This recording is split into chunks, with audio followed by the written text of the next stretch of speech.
talk about the chapter anyway. Just I've talked about it quite a bit, but it can't you can always do with more, you know.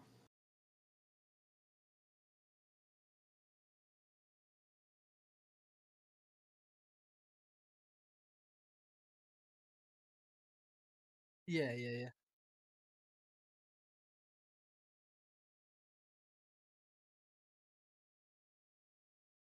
Bad faith. Yeah, yeah, yeah. Yeah, that's for sure. For sure, for sure.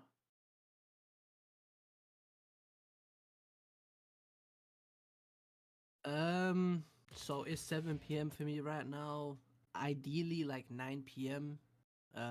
Which is 2 hours from now. Uh, does that work?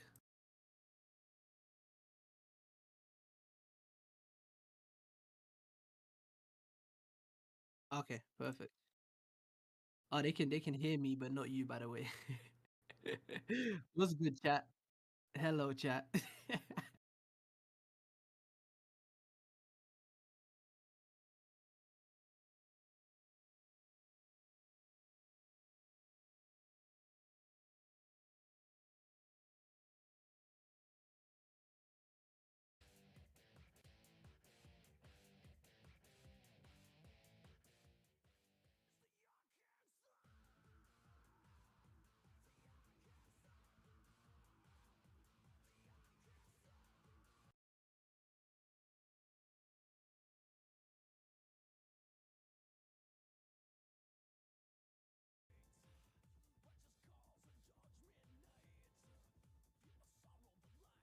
All right, we're good to go. What is up, chat? What's going on, everybody? How are we doing today?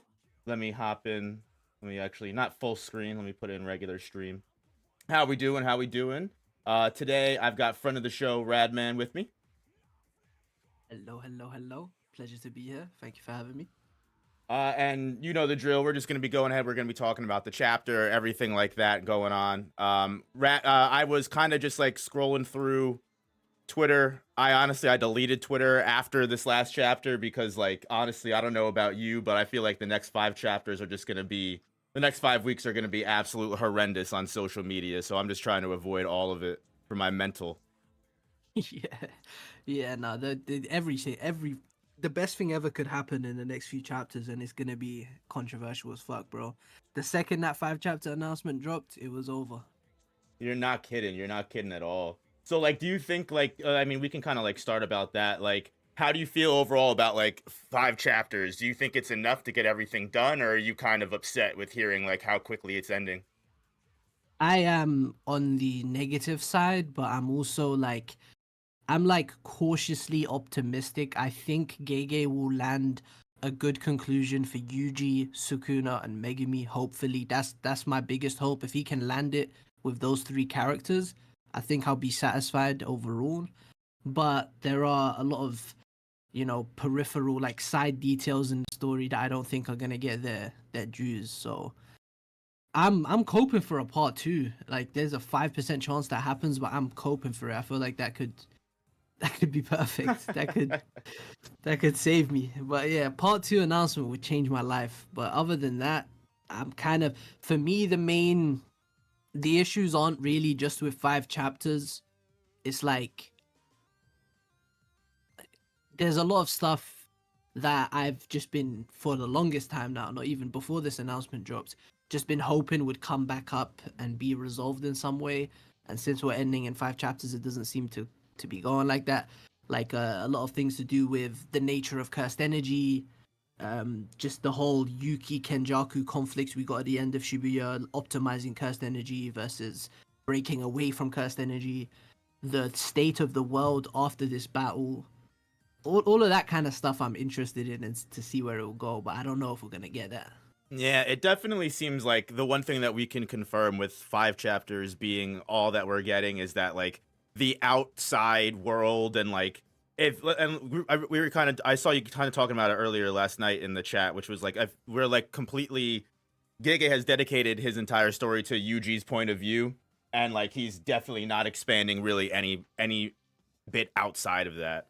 And Yeah, like I can think that like I somewhat like that, the fish out of water kind of idea, where like we slowly learn about the world as much as Yuji does. But I can see like there being certain types of criticism, especially when it comes down to literally what just happened in this most recent chapter. Like Mm. it's such a divisive moment, which is it's interesting to me because I feel like it's something that people have been asking for so long.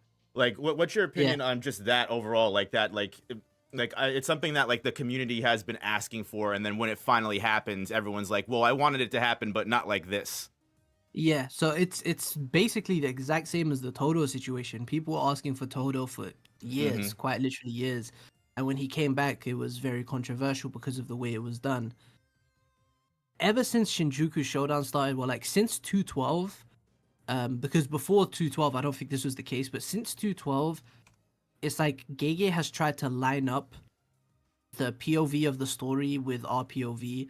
There are some exceptions. No, the POV of the story with Yuji's POV. Hmm. So like we learn things alongside him. We know what he knows.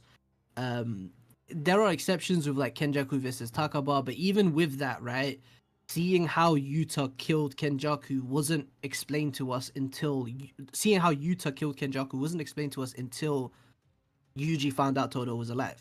So it's like we're getting this information retroactively, and it's a bit of a double edged sword because I think there's a lot of good that comes with lining up our perspective with the main character, seeing it through his lens.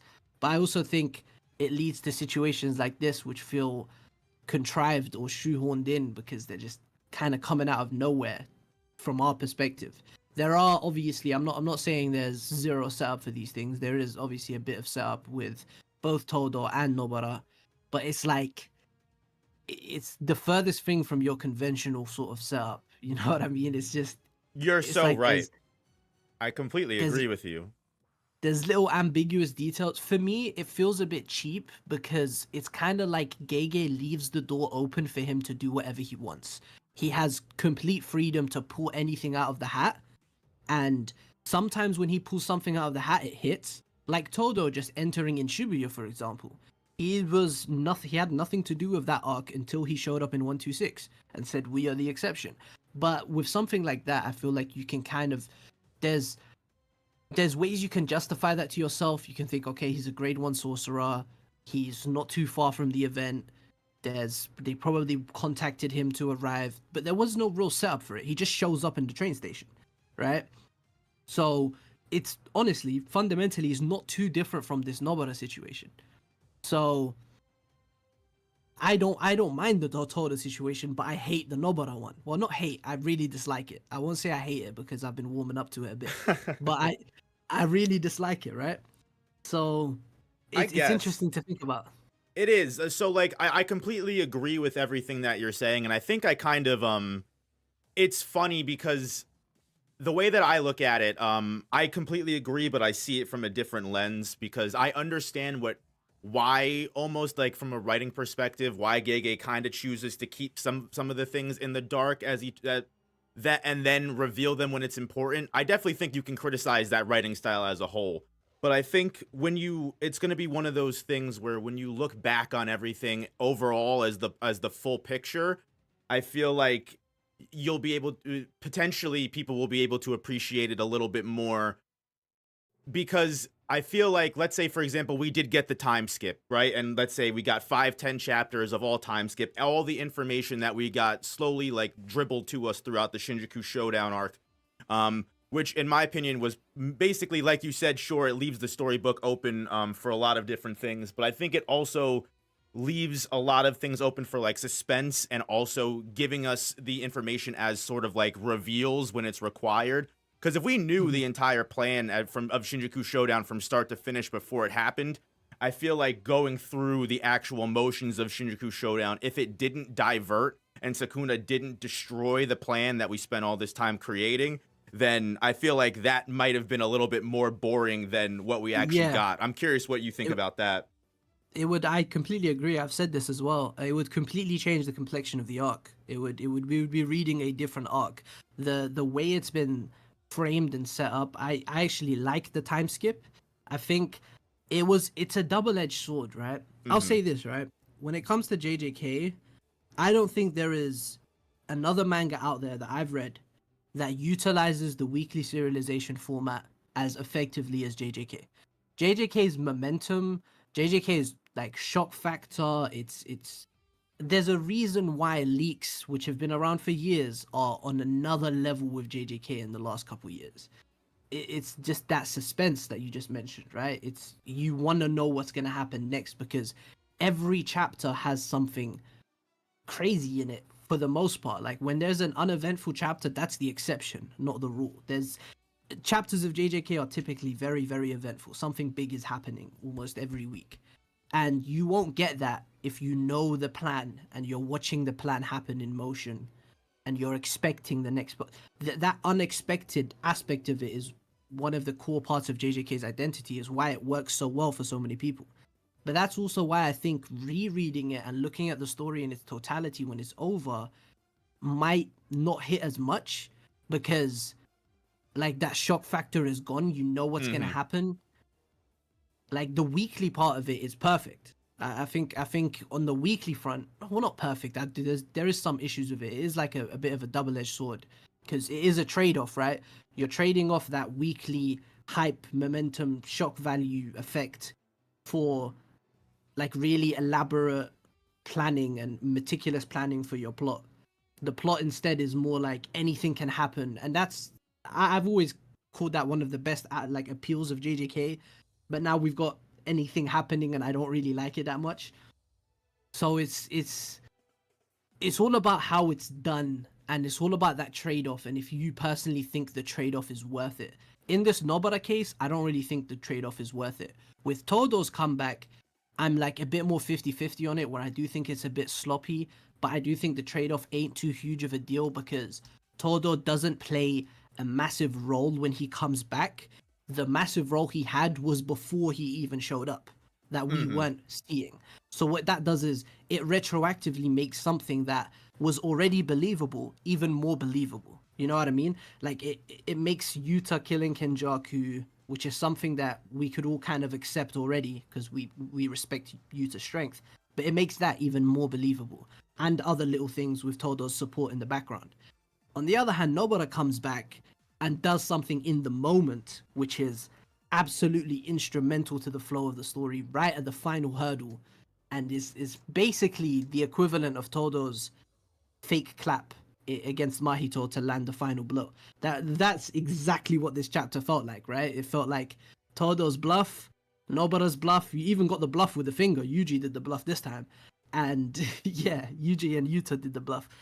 So wait, did you not like Todo's addition in Mahito either? No, I liked it. Oh, I okay, liked it. okay. I liked it. That's the funny thing. It's like it's the exact same thing about it, but with Todo though, he was present in that fight throughout. He was present for like 5 chapters before that. It was basically a 2v1. With this, she just woke up half an hour ago and she's doing the same thing Todo did with not being present for half the manga, you know? Do you think are you among the party that would say like Nobara, if Nobara was able to come back a couple chapters earlier, then it would have been a little bit better, or would you have rather her be dead? No, I think Gege kind of wrote himself into a corner with this because I didn't like it when she was dead as well. I thought the way he wrote her dead, like when she was presumed dead, I think the way he wrote that ambiguous status was I didn't really like it. I didn't like that little Yuji Megumi conversation where how they're just kind of skirted around it and not telling us whether she's alive or dead. For me, it's something like, I think this should have been dealt with before Gojo vs Sukuna. Like, I feel like this should have been done a long time ago. A couple chapters ago wouldn't have cut it. But it would have maybe made it a tiny bit better for me if we saw her like 5 chapters ago waking up and then being told what she has to do and then seeing her get it off, instead of it just happening straight away. You know what I mean? But at the same time, that's the trade-off. Happening straight away is the reason why we have one of the most shocking reveals in the series, you know? It wouldn't be a shocking reveal if it didn't happen straight away like that. So yeah, I think it's just about what you value and prioritize, and that trade-off for me just did not work. I understand that. I understand that. I will say, the reason why, because I can definitely agree with you where, and it points directly back to what you said earlier, where the way that Gege kind of writes, he kind of leaves certain things open to where it's almost like it gives him the choice, right? Like you kind of said, where it's like he could have brought Nobara back at the end, or he couldn't have, but he left the kind of decision and status of her of being alive or dead in a place where it's kind of he could make that split second decision whatever chapter he wanted to, whether it was 10 chapters Yeah. ago, this chapter right now, whatever it was. Um the one thing I will say is that regardless of like the kind of weird things that of her waking up very convenient at the very end, everything like that, I will say I was kind of Nobara is a character whose inclusion I feel like we were waiting for, right? I feel like towards the end at this point, and ultimately why I like it is because I think at the end we needed some kind of contribution from Nobara at the end. I feel like the overall point that Gege was trying to make at the end was that pretty much everyone contributed in some way, shape, or form, whether it was their death that contributed. You could say someone like Yuki. Sure, Yuki died and everyone was mad that she died and she was wasted, but at the end of the Her day, book you know, was massively instrumental. Yeah. everyone kind of played a part in their own way, and even like a character like Higuruma, we watched them die. Nobara, something that I saw that I thought was a valid criticism.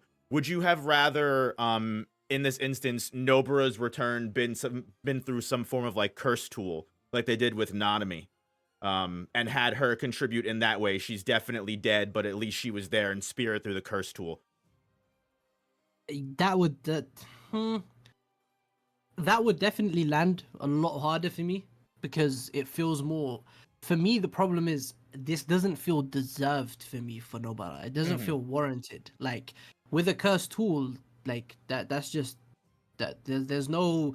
There's that. You don't have to think about whether this is deserved or not for the character, right? Because it's the character's dead and their tool is being used after death. I would like that. That would be cool. I would have much less of an issue with it if that's how it went down. I don't think I would have any issue with it. But for me, it's like it's kind of like I'm trying to think of an analogy, right? With another series. Um Screw an analogy, but it's just like final battle, final antagonist, right? Final hurdle, character comes out of nowhere. I don't know how to put it better than that. It's kind of like what is she doing here? This isn't the place for her, kind of thing. Like I think you can make justifications in terms of, oh, it's Gojo's ideology, it's the next generation, all of that stuff. But this is a character that's been presumed dead for half of the series. You can still that message was still coming across just based on how this entire fight happened. It kind of feels redundant. If anything, last chapter had that with Megumi fighting back. I got the same effect from Megumi's little fighting back, the little shadow thing he did last chapter. In terms of themes, at least, it's the same effect as Nobara coming back. If you wanna talk about Gojo and his ideology versus Sukuna's in this final fight. So yeah, for me it just feels like it's an undeserved moment for this character. That's kind of how I feel. Like it's something that it's such a big moment that if this was gonna happen, it should have been better telegraphed. It should have been set up differently. It should have been more of a character moment as well, because it doesn't really feel like a character moment for Nobara. It just feels like it feels. I hate to use this term because everything in the story is technically one, but it feels plot devicey, right? Like everything's a plot device, but when something feels like a plot device, that's the problem. And that's what it feels like to me. Hmm. I can understand that. Definitely Nobara coming back at the very end when there's only 4 chapters left now and there's literally nothing else for her to do. She was basically put into time stasis for her to come out at the perfect moment and use her ability and save the day at that exact moment, and then nothing else, right? So she started out as this main trio character that was going to be someone who was supposed to develop alongside Megami, Yuji, and then she got taken out of the story, and then nothing was left until they needed her curse technique again. So I could definitely understand that. I Mm. guess like ultimately, like I think I've said this multiple times on stream a lot, where I feel like once a mangaka gets sort of towards the end of their story, it's almost like they railroad, right? Where they start going, okay, I'm gonna have to make some kind of cuts here, or I'm gonna have to stop expanding on certain things here, or there's certain questions that are gonna be left open that I have to kind of curb here. I feel like a lot of Naruto ending, a lot of Bleach ending has very similar things where it's just you kind of like I feel like overall, like there's certain corners that we cut, which ultimately one of the biggest things for me in the Shinjuku Showdown, I'm not sure how you feel about it, that I feel like at the end of the day, I think is a lot 10 times more egregious is Kamutoke and Higuruma's inclusion. I feel like that was like, that is similar to what you said, like literally only existed to be a plot device. Like Kamutoke's entire existence getting dropped to Sukuna literally existed just so Higuruma couldn't confiscate Dismantle. And I feel like that's 10 times worse in my opinion. But I do see everything that you're saying. Fair, honestly, that's never personally bothered me. That's interesting. Yeah, when you put it like that, I can definitely see why you would have an issue with that for sure. For me, it's one of those ones where the character moments there with Higuruma's conclusion just kind of overshadowed it for me, because the stuff with the characters going on there was peak, but with the plot there, I get it. I get it for sure. Mm-hmm. That's another thing I wanted to mention with the Nobara thing, right? Yuji's reaction, that's a really great moment. Like Yuji, like almost tearing up, finally finding out Nobara's alive. That big grin on his face. That is a fantastic moment. But it's like it's very, very overshadowed for me by the big reveal. That's why having these two things as two separate scenes would hit a bit more for me. If we knew Nobara was alive, we would be able to actually appreciate Yuji finally finding out she's alive. You know what I mean? But since we're getting both at the exact same time, it's overshadowed by the big shock. That's one thing I feel with it as well. Yeah, definitely. And so one thing that I want to get into before we kind of like go into like the main chapter and everything, and just brush past this. I think it's interesting because I feel like I've had the same discussion with so many different creators around Jujutsu Kaisen, where like around chapter 212, chapter 200 is like where like a lot of us saw a really huge shift in like just the overall audience of Jujutsu Kaisen and everything like that. And I think it's funny that you kind of even mentioned it a little bit when you were like, well, that's where you know Gege kind of swapped completely to Yuji's POV, and I wonder if that's why. And I also feel like a lot of theories and everything like that since 212 have started to get shot dead in the water, and that's also been making people like very much lose interest, like with the whole Yuki death, with you know, Sukuna taking over Megami and Sumiki, all of that stuff. I feel like that is where we saw like a major shift in the way that the tone of the story and also the way that the audience consumed the story. I feel like it was everything was kind of bright, everyone was on the same page, and then the 200s came along, and then everything just kind of became very divided and everyone picked a side. I don't know if you feel the same way or have similar opinions. No, it's definitely it's I'd say 212 if you want to put a number to it. I mean, there is some stuff earlier than that with Yuki's death. That was very controversial.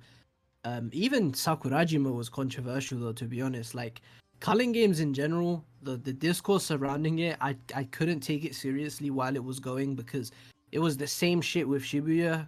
I read Shibuya Weekly, and there was a lot of criticism going on for that when it was running. And then a few months after it ended, it was heralded as one of the best shonen arcs. So I didn't really take it too seriously in the moment, but a lot of them have stuck for culling games. Whereas with Shibuya, a lot of them, you don't hear them anymore. And for me, I think it's 212. I think it's ironic because it's like the second Sukuna got unleashed and finally had agency in the story, the second he became an active threat that wasn't, you know, chained down in Yuji's body, from there onwards, it has been a very different story tonally, stylistically, like, yeah, I think a lot has changed. I like it. This is my favorite arc in the story. Everything since 212 has been some of my favorite stuff in JJK. But it's also, yeah. How do you feel? How do you feel about everything since 212? What's your favorite stuff in JJK? So like I definitely I enjoy a lot of stuff that happens after 212. Like I feel like the entire section of 212 all the way to like what 216 was probably one of the most I think like largest energy fueling moments of the entire series. Like I remember like where I was because I think leaks came out late for 212 because I remember I went to sleep that night and I woke up the next morning and the first thing I saw on Twitter was Sukuna inside of Megami's body, and I literally remember literally on the toilet my morning shit screaming at the top of my lungs going holy fucking shit, what the hell. So like that was definitely like a big moment, but I mean my opinion, it's funny you say I definitely wasn't a fan of Sakurajima Colony either. And I feel Mm. like Sakurajima Colony might have even been like a short premonition of what a lot of people's criticisms of what the rest of the story would be, right? Where I feel like Gege has the story beats that he wants to hit. He knows he knows what makes sense, what he needs to do to get certain characters to where they need to be. But overall, once he puts pen to paper and tries to execute, it's like he doesn't what comes in between he struggles with almost. And I feel like that can kind of you can kind of look at that perspective throughout all of Shinjuku Showdown, where it's like, yes, Gege knew he needed to use Higuruma. Gege knew he needed to use Kashimo. He knew he needed to use all of these characters. But then ultimately, all of the stuff that happens in between it, you can kind of say he really wasn't the most concrete on.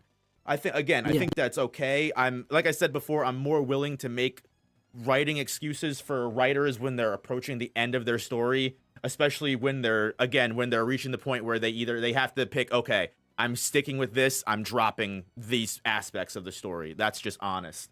Um Yeah, yeah, it happens like with every story. It's you just you have to probably you have to do it, unfortunately. Certain things you just either are just too much where like if I leave this open or I have to expand upon it, then the story's going to go on for too long.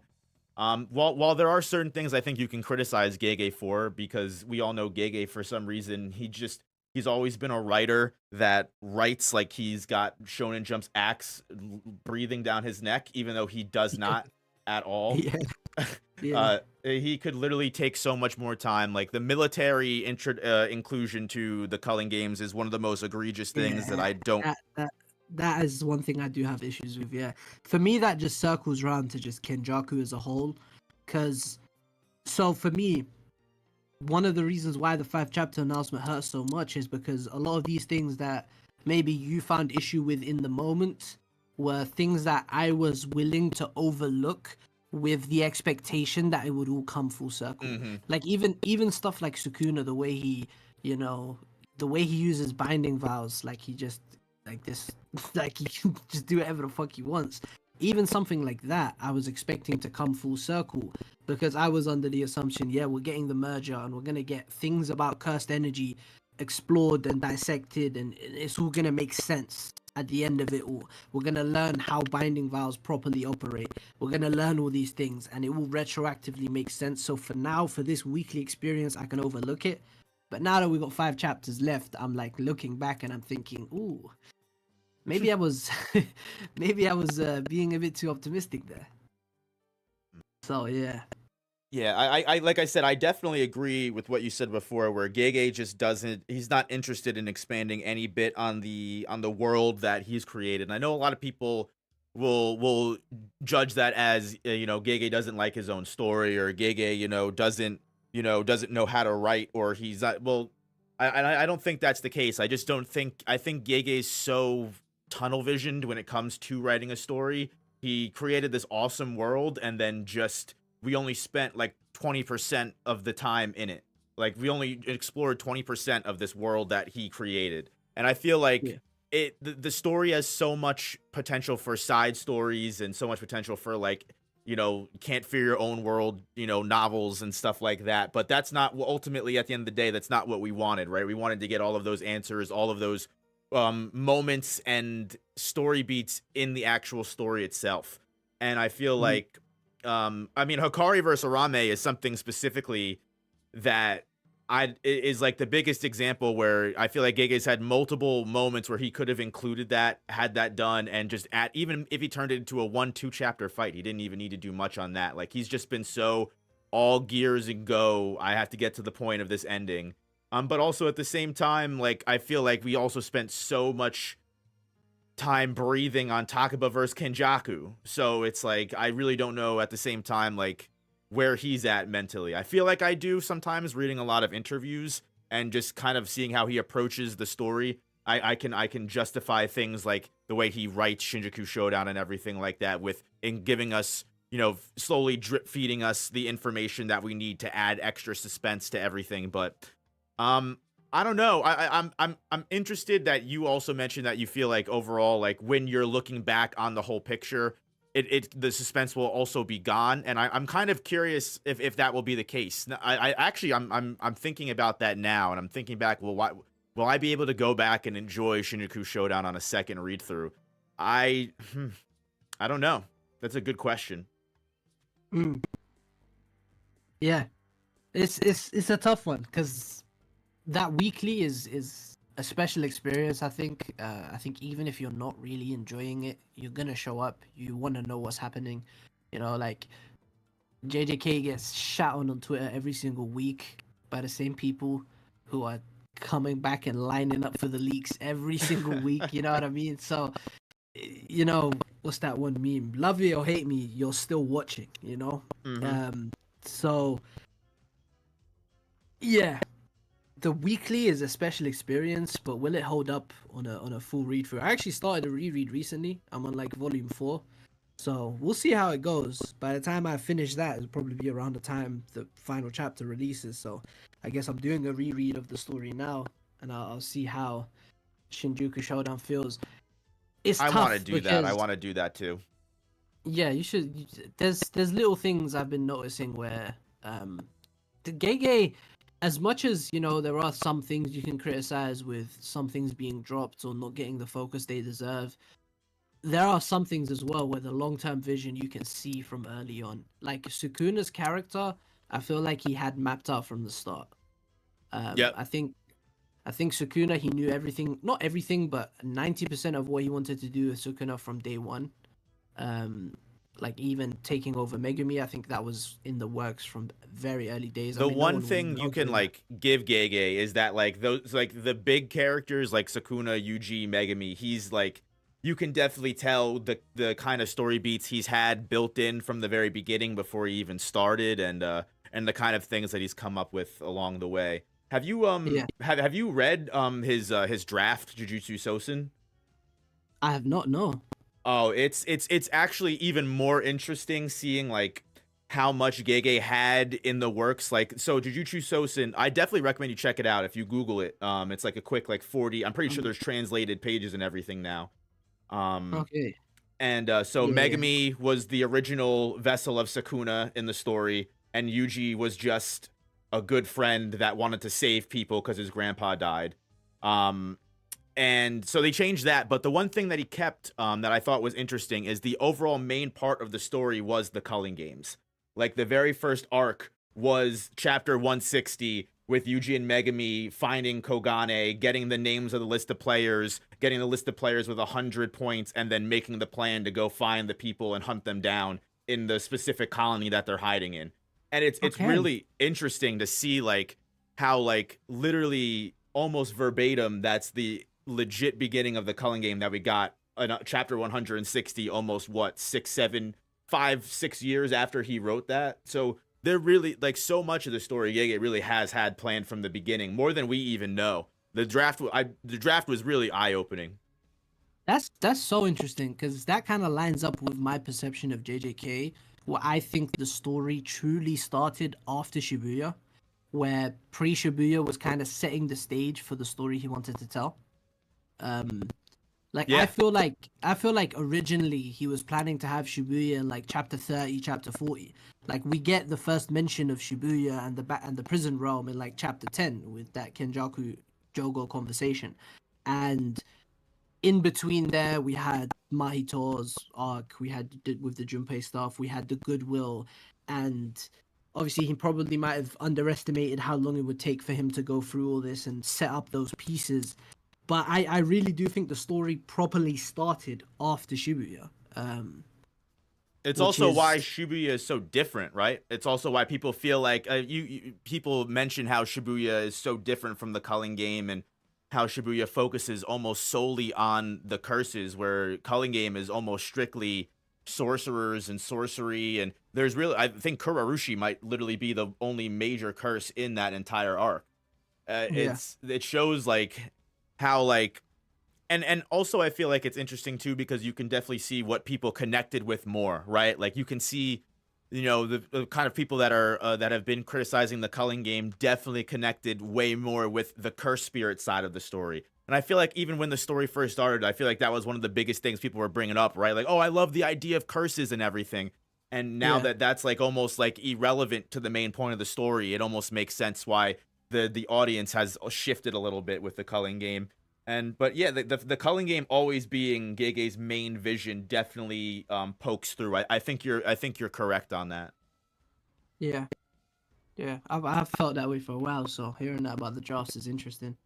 I definitely need to read it. Have we got the pages for them, or just like Yes, it's like the full chapter, I think. I okay, think there might be that's like 1 or 2 pages missing.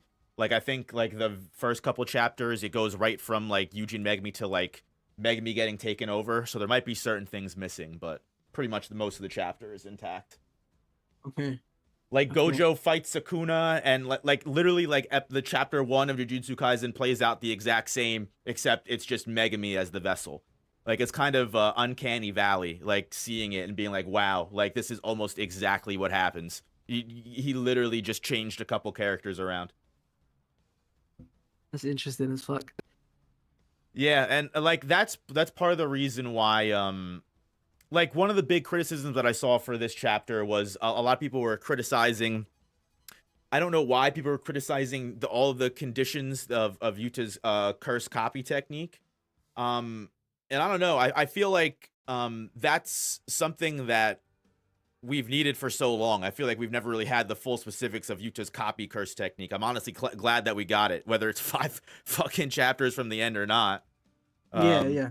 I have no issue with that. This chapter actually did a bit for me with Utah. It made me fuck with him a bit more. I like to see him in that position where he's just like he's plotting and scheming, and he feels like a leader here, like the next generation's leader.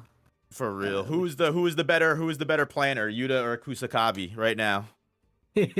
Kusakabe, bro. Really? Kusakabe. Nah, I'm halfway trolling with that because I fuck with Kusakabe a lot. But nah, I would probably say Yuta. I'm not sure. It's hard. They both had Um, pretty decent contributions, honestly. I'll give him that. Like the one thing you could definitely criticize Yuta for, which though I definitely like that we got it in this chapter too, was a little bit more information on like why like Yuta can copy a curse technique, sure, but he's just not copying it and then just a master at it completely. Because I know a lot of people were upset that Kenjaku had his, you know, curse cooldown binding vow and Yuta couldn't figure that out.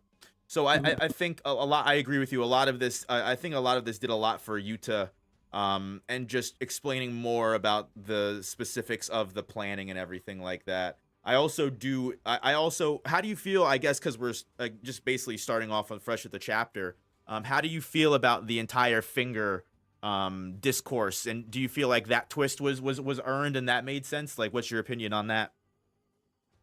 that was pretty well set up. You know, it was from Mm-hmm. even before Gojo versus Sukuna. Sukuna theorized that Gojo must have that last finger somewhere. The bluff was well done. I've got no real issues with how it was all done. I would have probably liked for last chapter's ending to have been a bit earlier on. Because it literally was just the end of last chapter, and then this chapter, the finger gets destroyed. If it was kind of in the balance, so this is one of my issues with the merger, right? And you can kind of extend this onto the finger as well. One of my issues with the merger, right, is a lot of people were saying no, it was never gonna happen. It was just the ticking time bomb of the arc that the protagonists are working to stop because it marks the end of the world type shit, right? And that makes sense. Don't get it wrong.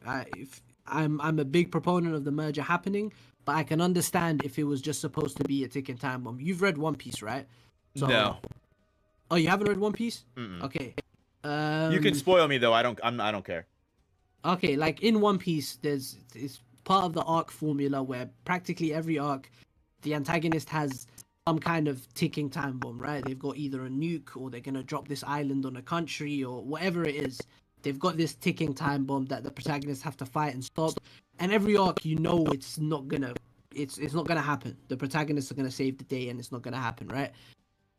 If that is what the merger was supposed to be, I never felt that in any of the chapters. None of the protagonists seemed to care. Nobody was talking about the threat.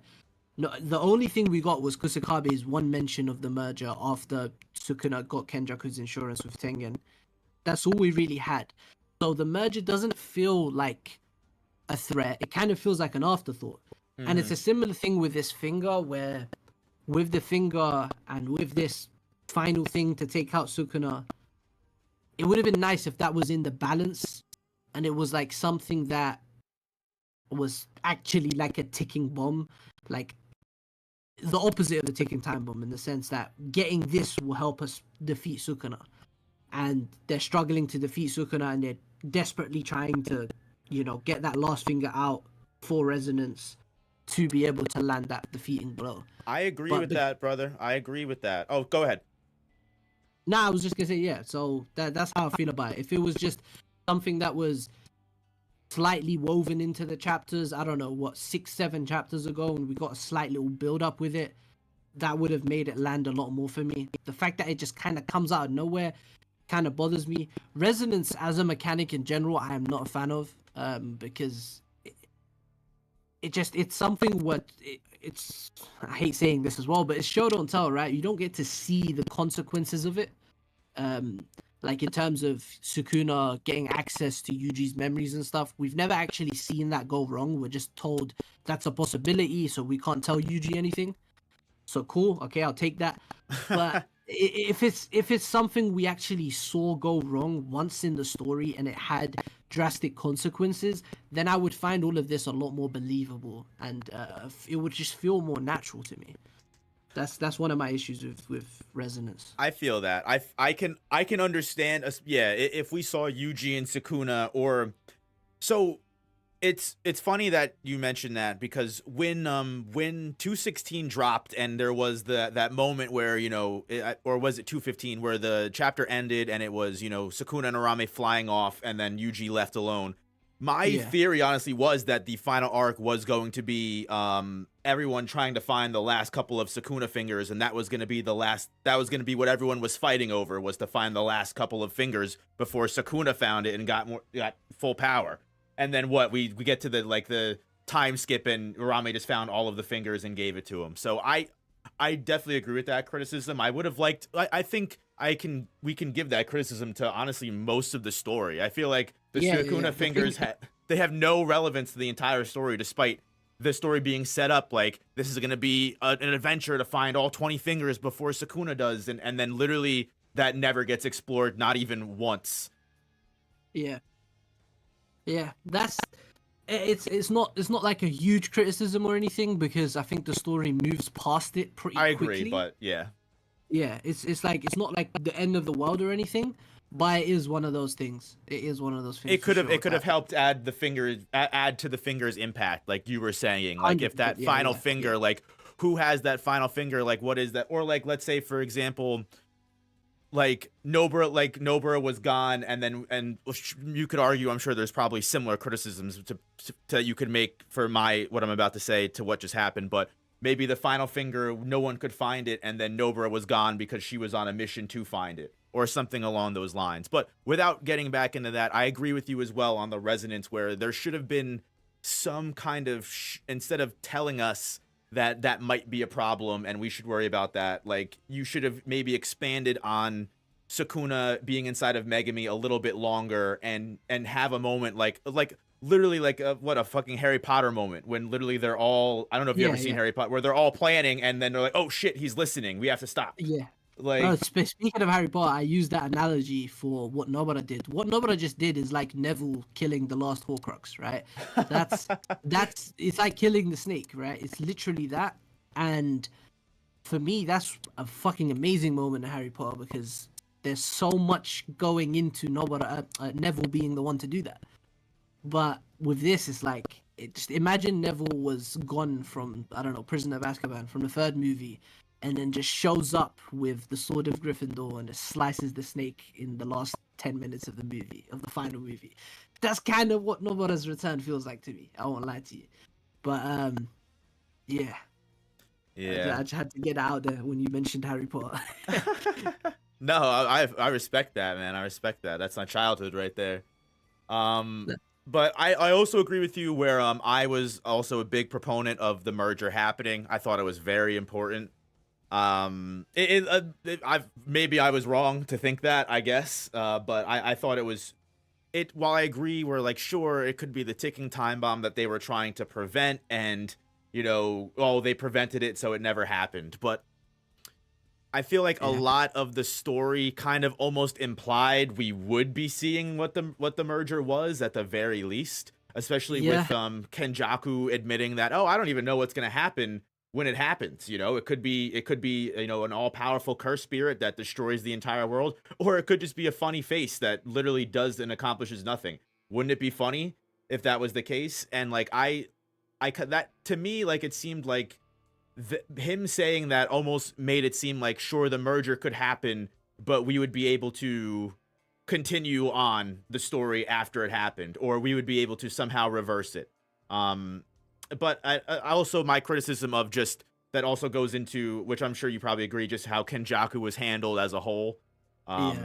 Just passing the merger on to Sukuna and just biting the dust, and also Kenjaku not even carrying that he bought the whatever the fucking bit the dust. That's the word I'm looking for. But yeah, like he's like, oh, I'm never gonna be able to see the thing that I spent 1,000 years working on. But oh well, no, not oh well. I'd be fucking pissed, bro. I spent 1,000 years doing this shit. That's the thing with it, right? I've seen some very compelling arguments with the Takaba fight and what that fight accomplished for Kenjaku's character. Like him, he's like the funny face line is, you could, I guess, count that as foreshadowing for Takaba and that fight, and how that whole fight is something he enjoyed more than what the merger could have been. Like Kenjaku had the most fun of his life in that battle. I've seen that, but it's just one of those ones where cool idea on paper, but that just didn't get across to me. It just didn't land for me at all. But yeah, I have seen that a lot of people say that. For me, like the issue of the merger, I remember tweeting this a few days ago after I think it was the 5-day announcement dropped. I've never wanted the merger for the sake of the merger. Like I don't want it because it would be cool to see a big ass kaiju destroy everything. Like that's cool. I would enjoy that, but that's not why I wanted it.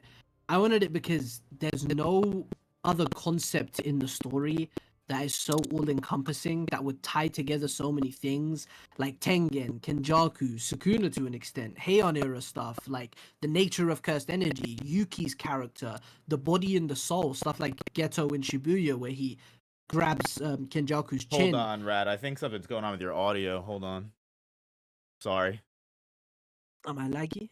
Crackle's immense.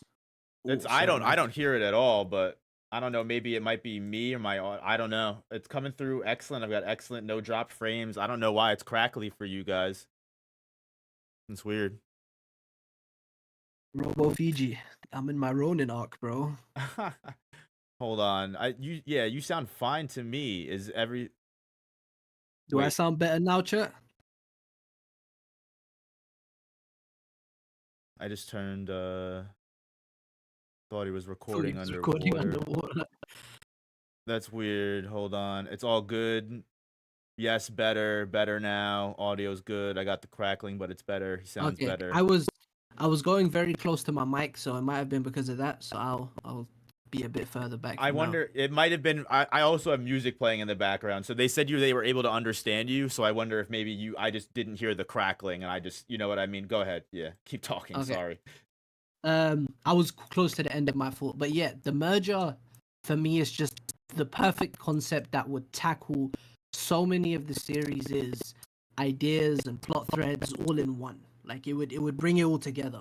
That's why I wanted it so much. And I feel like I don't know. I wouldn't say it's 100% off the table.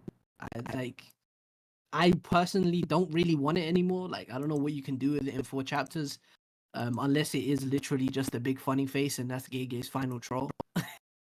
um, but yeah, if my 5% cope that the manga ends with the merger and we get a part 2, if that comes true, bro, this entire stream can just go in the mud. Cause yeah, I think they're still saying your mic Yeah, is give me a saturated, bro. second. Yeah, give me a second, bro. Hold on. Let me do me a favor. Do you mind leaving and coming back? Yep, got you. 1 sec. Am I coming through fine, guys? Is my mic fine? Or is it his?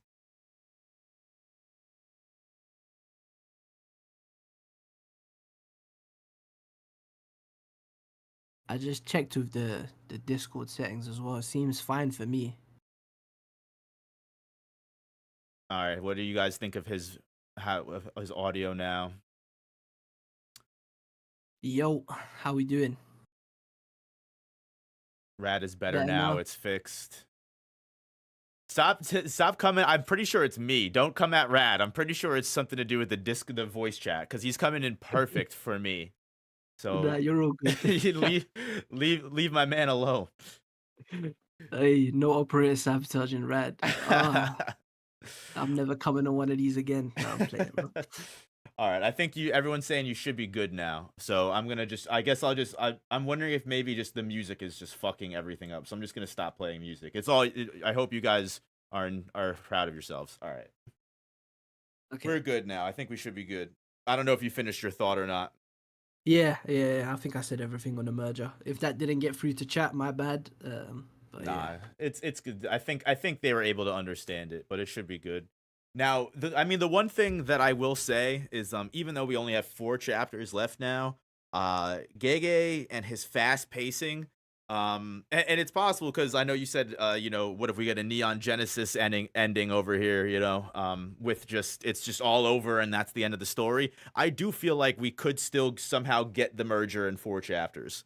Well, I know people could tell me I'm crazy coping when I say that, but I feel like the way Gege writes, I wouldn't put it past him to somehow fit that in the last 4 chapters. I don't know if it would be everything we ever wanted, but Yeah.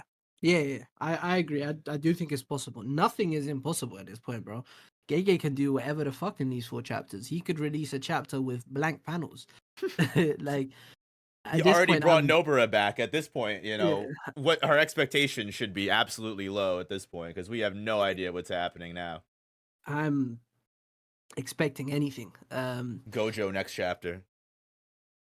Oh man, yeah, that would be where I probably just drop the series. No, I'm playing, but that would be, yeah. I'd have to join the Disney Kaisen if that was the case. I wouldn't be able to defend it at that point. Then I'd be like, all right, now we're getting a little crazy, Gege. Now we're getting a little crazy. But yeah, no, I feel like in these last 4 chapters, like so much could generally happen. But getting back to like 267, because we may or may not get the merger. I mean, there's so many different things we could say about Kenjaku, but I guess what I keep saying to everyone is like we can't say anything until the story's over, unfortunately. As much as I say, we could get everything we asked for in the next 3 chapters, but I feel like I agree with you where as long as Gege sticks the landing on Yuji, Megami, and Sukuna, the last 3 people that are even like relevant at this moment in time, like I feel like I'll be okay. I feel like I won't cry about it. Mm. Yeah, go ahead. I'm kind of optimistic. Like, don't get me wrong, right? I am a bit negative on Nobara, Kenjaku. Like, there are some things I would probably consider major flaws in this story, but I'm still expecting Yuji, Sukuna, Megumi for them to land. I'm hoping at least. If those 3 land, then I'm leaving here with something. I'll be happy with that, because to me that's the core of the series right there. And if he pulls the Evangelion, like the anime ending, like not the movie, if he pulls like the anime ending where everything with, I don't know, human instrumentality and nerve and all the stuff that was being set up for like a big Apocalypse, basically everything we saw in the movie, in the end of Ava, that we didn't see in the anime.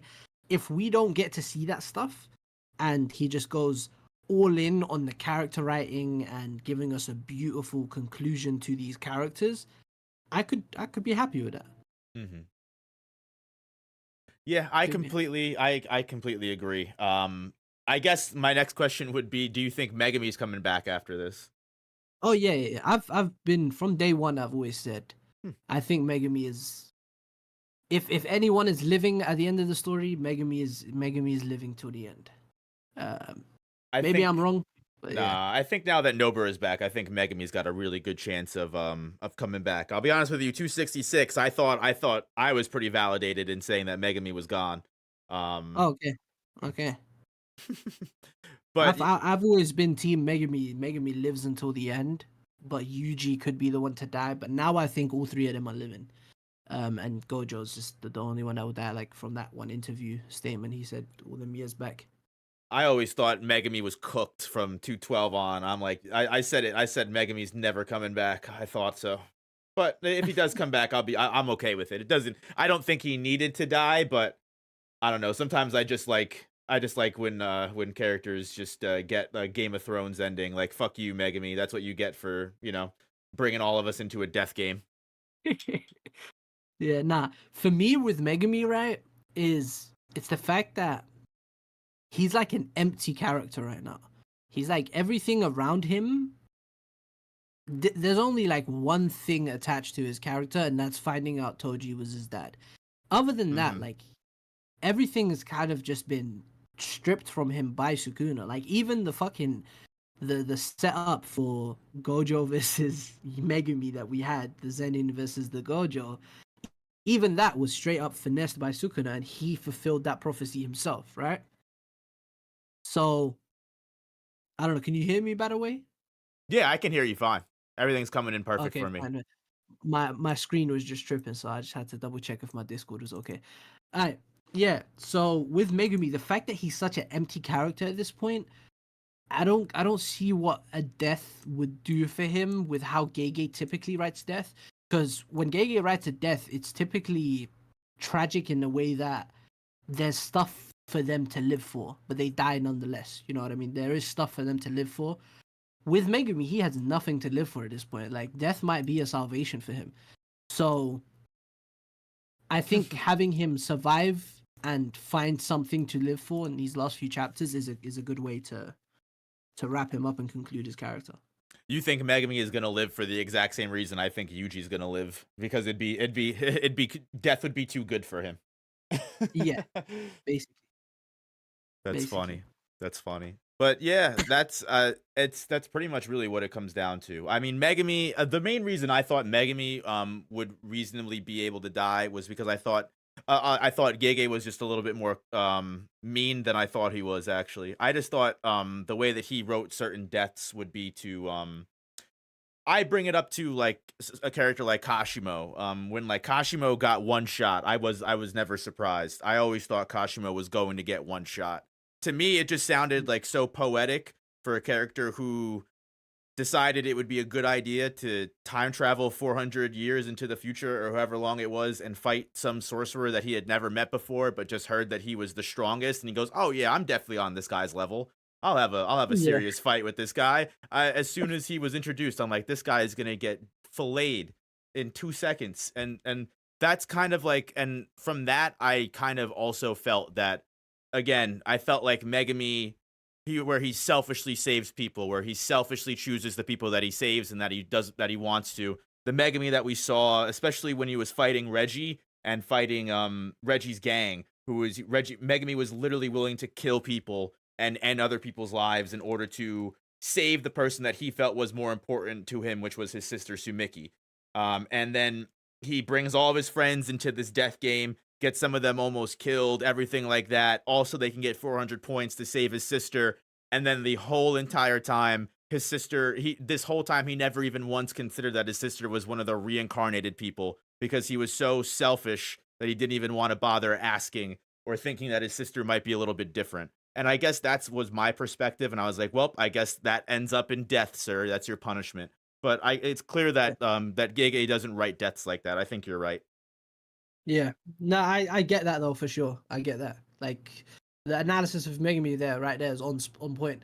For me though, I think he's the fact that it's been so negative for Megami is why I think he'll give it a hopeful twist at the end. Hmm. Like I don't think Gege writes one and not the other. Like if he writes a character to be a tragedy, there will be some hope in it. If he writes a character to be very hopeful, like Nobara, there will be some tragedy in it. You know what I mean? I don't think there's like just pure because Megami, if he dies now, that's he's just gonna be like one of he would be one of the most tragic characters ever. Like every fucking thing went wrong for him.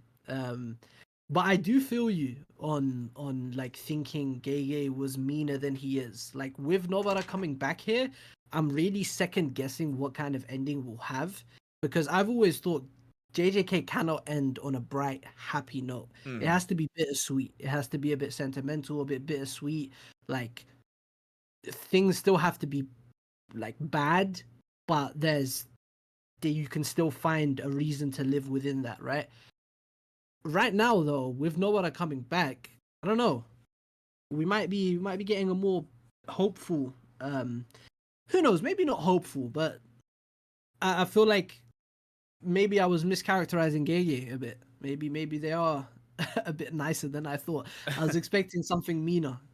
No, you're so right because it now that Nober is back, it shows that this isn't the the evil author that's kept his audience in the dark for 100, 200 chapters because Nobara never mattered in the first place. This is now the author that thought it was a good idea to keep his character, out of the story for 100 something chapters just so he could have a big reveal at the end. And now, and like you said, it's almost like, oh, you're not who I thought you were, I guess. Yeah, yeah. Very much.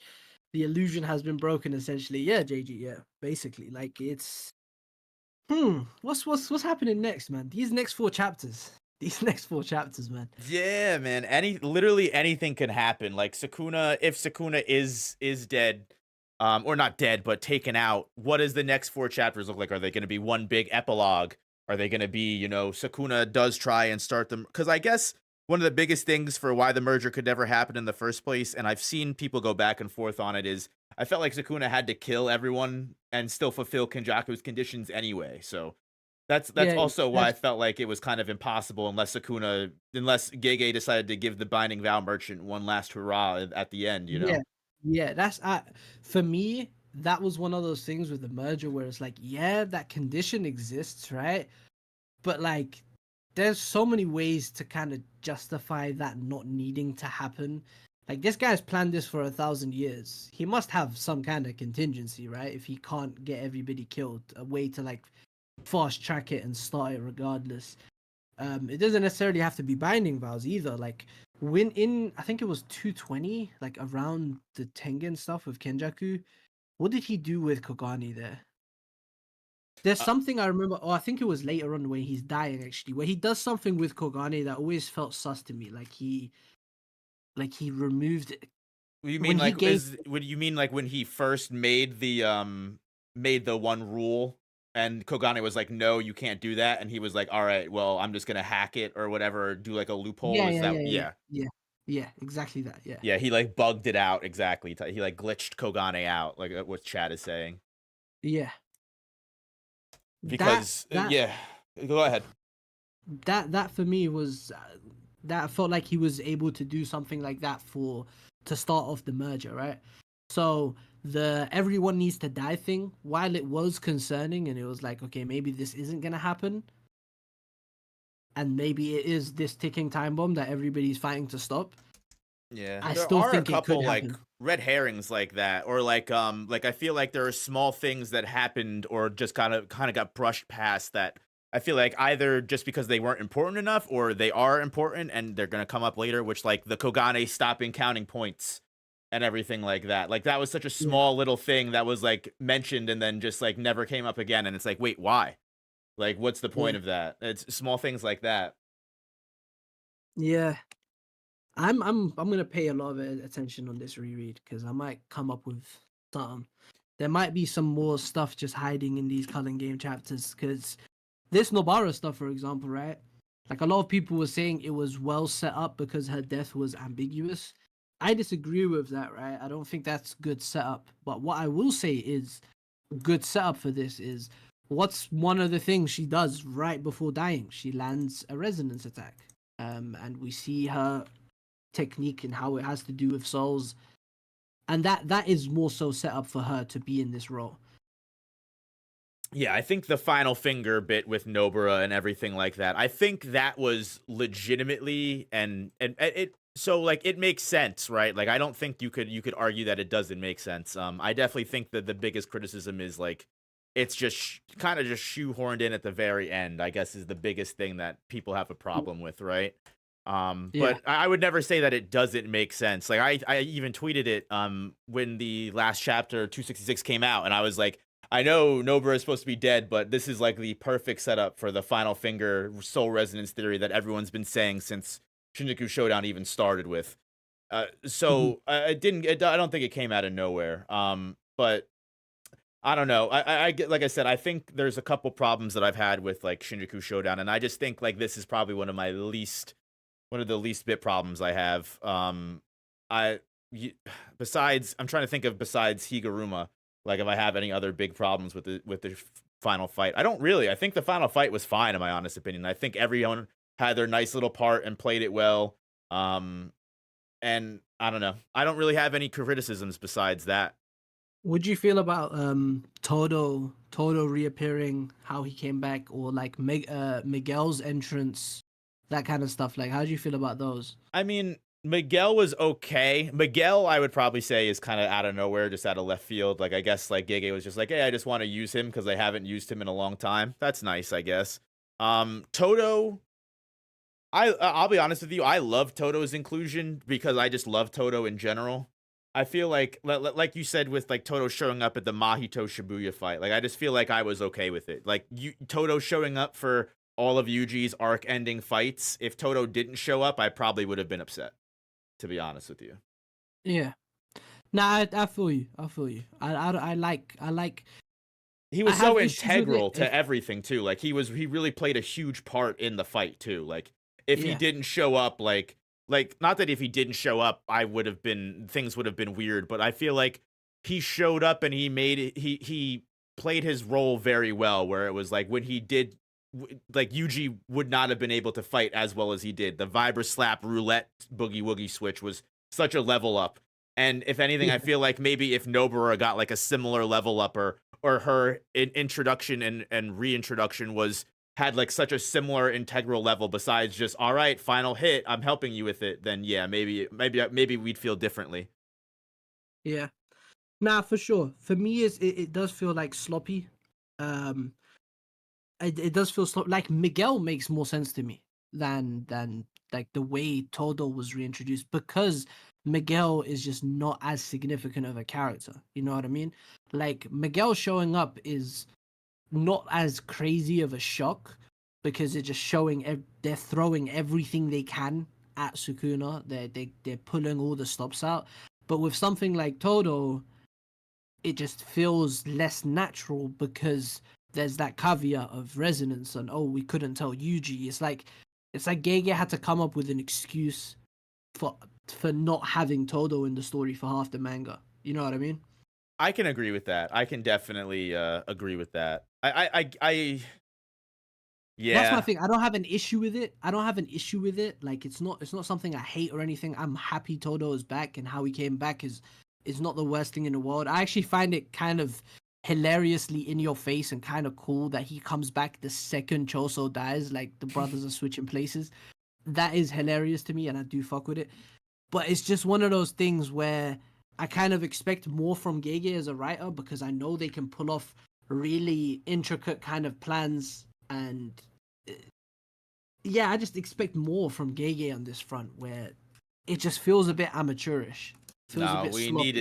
we needed the Toto colony, I'm telling you. We needed something during that where like Toto is the reason why Toto wasn't here, which I know we got where he was supposed to be helping Yuta with Kenjaku, but what was he doing before that, right? Yeah. Like I feel like there are so many things that that could have been expanded upon that would have made sense. Like if Toto got his own colony in the culling game, and then okay, we know Toto's back and he doesn't have the Vibra slap yet, but he's trying to, he's trying to work with not having the curse technique or something like that. Just of where we know where he is until that point. Same with like Nobara. Like I feel like the whole idea of like, oh, we got that short little moment of Yuji and Megami talking that could have been interpreted 50,000 different ways, and now I feel like everyone's making it be like, oh well, it was very obvious. Like no, it really wasn't. And if that's all we got, like we should have gotten more. Like we had a whole time skip again. We couldn't have shown Nobara, you know, on the hospital bed with Shoka being like, yeah, we don't know if she's gonna wake up. She might wake up soon. She might not. I feel like even Yeah, a panel, literally. one panel of that could have made this introduction 10 times better. That's how I feel. Like just before Gojo versus Sukuna, just like plant some seeds. Just plant some seeds because right now you're just pulling out a fucking oak tree with no growth. You know what I mean? Like it's a huge role that Nobara's been given, and there's no it's not coming from something. It's just coming from a half cracked open door where it's like, is she dead or is she alive? You know? So mm, yeah, I'm not a big fan. I'm not a big fan. Other than that though, I did really like the chapter. Other than Yeah, Nobara, like everything else in the chapter I really liked besides just the Nobara reappearance being very sloppy. Like when I exactly. when I seen that page of her looking straight at the camera basically, or like it's a page, but looking straight at the reader, let's see some smiles. I was like, bro, he knew what he was doing during this. Yeah, that actually is the comeback of the OPP thing I thought was I think the way Oh, that that was Gege cute. did it was good. Yeah, I think on the back end there's just some trivial things. Overall, I don't really care about it. Overall, like I said from the beginning, this is like one of my least this is one of my least eye rolly moments of the final arc for sure. I feel like I've got bigger ones when it comes down to it. I mean, besides that, another moment of this chapter that I really liked was we got like the short moment of Sakuna, like literally, like just trying his best to deny that he's getting his ass beat right now and he's about to lose. I thought that was very Yeah. validating for me at the very least, like seeing him try to find every single way that he could justify like, actually no, I am the one winning. Yuji, you're weak. You haven't used reverse curse technique. You've reached your limit. I'm the one that's still fighting. And then Yuji just shuts his ass up. Like that was very validating to me with Divergent Fist of all things. I love whenever Divergent Fist comes back into the fray. It's a fan favorite chapter for me, in my honest opinion. I feel it. I feel it. I feel it.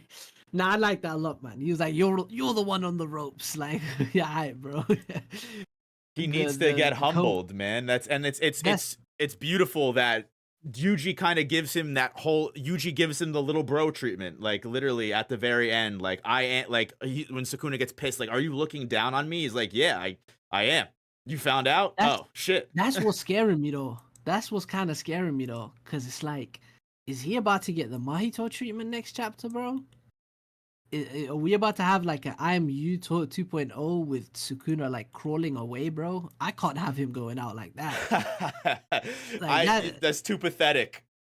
yeah. I feel like he can't have a really pathetic conclusion. I don't think that would make sense for his character, honestly. But him like clutching onto the win or clutching onto being on top at the end there makes you think that it's possible. It's possible we do get like a really pathetic conclusion for Sukuna next chapter. For me, that would feel very redundant though. Hmm. Like we've already had that. Give us something more. Give us something fresh for Sukuna. I think overall Sukuna at the end of the day finally accepting I feel like Sukuna accepting that he's lost after he's lost is probably what makes the most sense to me from my understanding of his character. Probably he's Yeah, gonna throw the biggest fit, and then when it's over, he's gonna be like, "Damn, well, shit. I guess I did lose." yeah. That would be a good way to tackle it, I think. Yeah. How do you think overall? Like, I guess this is the best way to ask. Like, what do you think is gonna happen? Is Sukuna gonna die? Is Sukuna gonna go back inside of Yuji? How do you think Sukuna's story is going to actually end? Um, that's It's a hard one tough, to right? answer. It's tough. He's Yeah, such a, almost like an enigmatic being. Like it's hard to yeah. imagine him just dying to this black flash and then it's lights out. Mm, it's hard, bro. It's hard. Hmm. I think I think he's I think he's gonna die.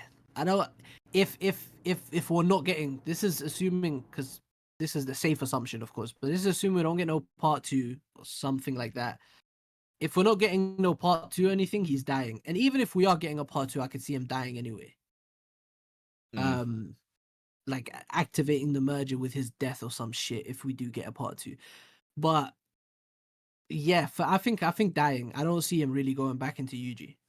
Yeah, I think that also makes sense. Where because we know binding vows or whatever, giving the rest of your life in order to perform something, maybe that's enough to override. And Sukuna, in his last breath, activates the merger. I also see that being a pretty valid way for Sukuna to go out as well, with the middle finger on his way out. I think makes absolute sense as well. Yeah, Because then we get Sukuna. Because then I think that's the most, not vanilla. That's the most balanced way for Sukuna to go out, right? Where no one technically killed him or did the final blow. He kind of takes himself out instead of choosing to lose to like this all-powerful merger thing. I'm curious, do you really think we're going to get a Jujutsu Kaisen 2? I think it's like I've said it's like a 5% possibility, but I think there's enough space for that, man. Like Mhm. it's mainly copium. I won't lie to you, but it's yeah, it's one of them ones where I would love it. I feel like it's a story that would do well with it, but Yeah, I probably not agree. gonna happen. Yeah, that's the thing, is I doubt Gege would do that. From what I'm aware, at least from the interviews that I've seen, it's like Gege He never even wants to be really, all done. yeah, he never really wanted to do this from the beginning, man. Like this was He didn't want to do this long. Yeah, the one of the biggest shonen battle shonens of the most modern era was literally Gege's second choice. Like if you read that data book, he was like, "Yeah, you know what? I literally wrote this and I wanted it to be a paranormal story." And then they were like, "Do it in a battle shonen version." And he was like, "I guess." And then that's what got picked up. It's like yeah. crazy. The story of Gege is absolutely insane. Like I give him That props for like going in and like, well, I guess I'm just gonna make the best fucking battle shonen I can. Like he fucking killed it, and he deserves whatever he does after this. He deserves his rest, which is why that I just don't see him continuing this. sorry for cutting you off there, but yeah, I agree. And low key though, my hopes for a part two, how I would do it if I was the writer, how I would approach a part two, is I would have fresh new main characters. I would have a time skip. I would have the merger happen in the final chapter of JJK, and I'd have the part two be set in this kind of like post-apocalyptic setting where some of the characters from JJK are still alive and we slowly meet them. Like say 25 chapters in, we bump into Maki. 45 chapters in, we bump into Megami or whoever's alive, right? And we have fresh new MCs, fresh new cast, um, and it would be more focused on the paranormal elements, like more focused on the world, more focused on cursed energy, curses, but like more grounded, less battles and whatnot. I feel Yeah, like that could work nicely as a premise for a part two, but that's just my hopes, of course.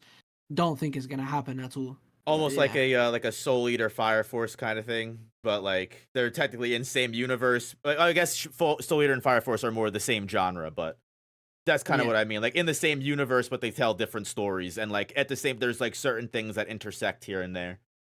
yeah. Like character overlap and stuff. Like in this part two, the characters we know would be treated like legends, sort of like myths, like the fighters who fought against the Sukuna in the battle where the great merger incident took place and the world got turned to shit. These were the last heroes who failed, la di da di da, like something like that. Um, but yeah, that would be fire. But Someone said, "I don't want new characters." To be honest, Fujimoto did that with Asa in part 2, and that, made me lose interest. I don't know if you read Chainsaw I Man, Rad. I haven't read part two. I've read like the first two, three chapters. I'm leaving it to binge because I feel like Chainsaw Man is a binge series for I me. agree. I think that's the probably the best move, honestly, to take part 2 of Chainsaw Man 2, especially because it's, like not to spoil, obviously, but it's definitely a slow burn, so it's definitely gonna Yeah, be one of yeah, those things I've much been better. spoiled on things. Don't worry, I've been spoiled on a lot. Like I see it on the TL all the time. Spoilers don't really bother me with a series like Chainsaw Man because it's very character focused and like feel focused. Like Mhm. knowing big events doesn't really change the experience much.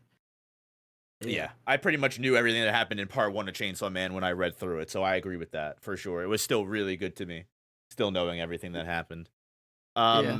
But yeah, like I think Jujutsu Kaisen 2, I agree where it's like this is a series, if anything, could get a sequel. It could get a side story or anything. That's why I was hoping that I never have any faith in any of these special announcements that ever come out of Japan ever because they're always ass cheeks.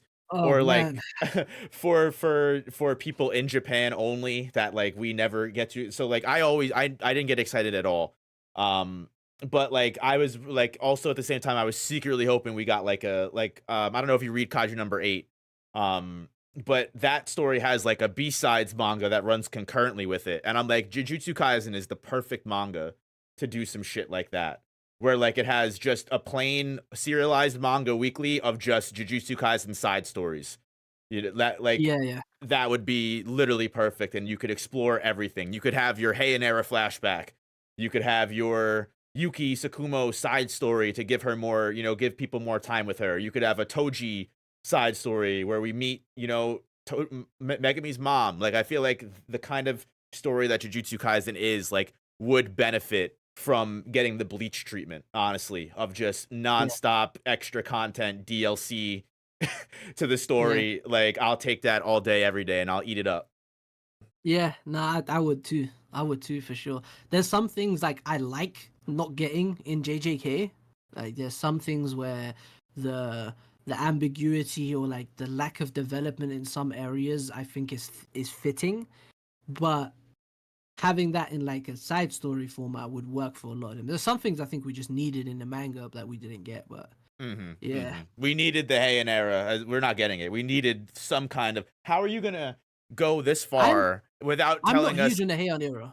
I just needed to know Kenjaku and Tengen's relationship. Yeah, okay, yeah, yeah. I needed more of a Tengen flashback or Kenjaku flashback than I needed a Heian era one. Just because hmm I wanted to know why they were friends and like, but that's for me, right? For like all of that would have been explained with the merger. Like one of my running ideas was that the merger happened in the past and the current and like cursed energy is a is like a construct in the world. It's like this, it's not a naturally existing thing, right? It only exists in Japan. The rest of the world don't have it except for like some areas like where Miguel's from in Kenya, I think. hmm Like it's clearly this artificial energy source. That's why the military and the US stuff was so, there was so much set up for something like that, man. I remember reading chapter 200 and thinking, yo, we're really going there. I was so excited, bro. That guy Cyrus, I had big dreams for Cyrus, man. I, I had big dreams for Oh my Cyrus, but god, bro. Yeah, what? And General Johnson, and what was his name? Fucking. Oh my god, dude. Like, bro, the one thing that I definitely will agree with you on is that for sure. Especially because it's almost like Gege started feeding us like breadcrumbs of it even as far back as like hidden inventory when like yeah, yeah, with the Star Plasma Vessel cult and something that stuck in my mind for the longest time was what the Star Plasma dude said, where it's like, oh, the star came to us in the Nara period and introduced sorcery, all that, whatever he says. I don't think he says verbatim that, but that's what's implied. And if that's the case, it's so like the setup for that is perfect to not explore it. Like, how are you going to have Tengen, a character that we barely explore as it is, show up in the Nara period and bring this foreign practice of sorcery to Japan? And then right after the Nara period is literally the Heian period. So you're telling me that Tengen basically created the bloodiest period of all of sorcery in Japan, and we're not going to find out how that happened, why that happened, what it's just it doesn't it's almost like there's so like, yeah, you set that up, and we're just not gonna get any answers for it. Maybe we will. There's 4 chapters left, but it's Yeah. just there's so much untouched ground that I feel like it's like yes, you could all a lot of people will always make the the Star Wars midichlorian argument. Like sure, I don't need an answer to everything. Definitely Yeah. don't need an answer to everything, but there are some things that I feel like are integral to be answered. Like this isn't just like where does curse energy come from? You don't have to answer that to us, but I don't know. Yeah. No, I agree. It's one of those things where I I'm I don't need much answered, honestly. I don't need that much answered. Like I would like answers in some things, but I'm a Bleach fan, you know what I mean? Like I'm used to Same. I'm like I'm used to not getting many answers, and I find it very cathartic to go through a manga and make connections myself. And like there's little things where like looking at the different possibilities of things. So I don't need many answers, but with something like this, where the hook of the story, like literally, like what is the Culling Games? The Culling Games is the revival of the Heian era. It's everything post Shibuya has been deeply concerned with cursed energy as a construct. It's been concerned with like Yuki's philosophy versus Kenjaku's philosophy. Like that's the linchpin of the story right there. That's why Geto became who he became, right? Like the state of the world, the sorcerer condition. Why are they living? Why are they fighting to maintain all this?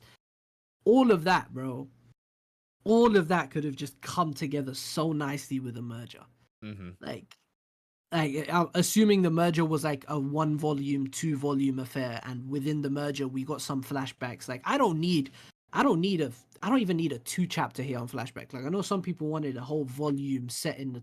I don't need that much. Just give me like a few pages here and there, or even just give us some natural exposition where a character is explaining something about the Heian era without, without it feeling like it's just unnatural as fuck. Like there's a lot of ways you can do that through the merger, because the Mhm. merger would, if there was a merger in the past, or if there was like some sort of equivalent, like Sukuna looking like Tengen, or Tengen looking like Sukuna, I should say. Mhm. That The kind of culling implies game some connection happening there. before, like, which was almost implied with the way that Tengen and Kenjaku were so sus the entire time. Like, Yeah, I feel like none of that amounted to really anything.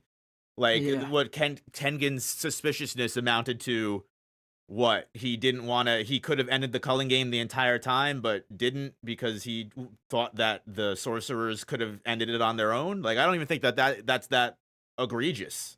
Like the alternative was completely destroying the status quo of cursed energy, and it would have probably almost destroyed the country because they would have had to spend so much time rebuilding all of the barriers. Like I feel like if that was all Tengen was suspicious about, I'm okay with that. But I don't know.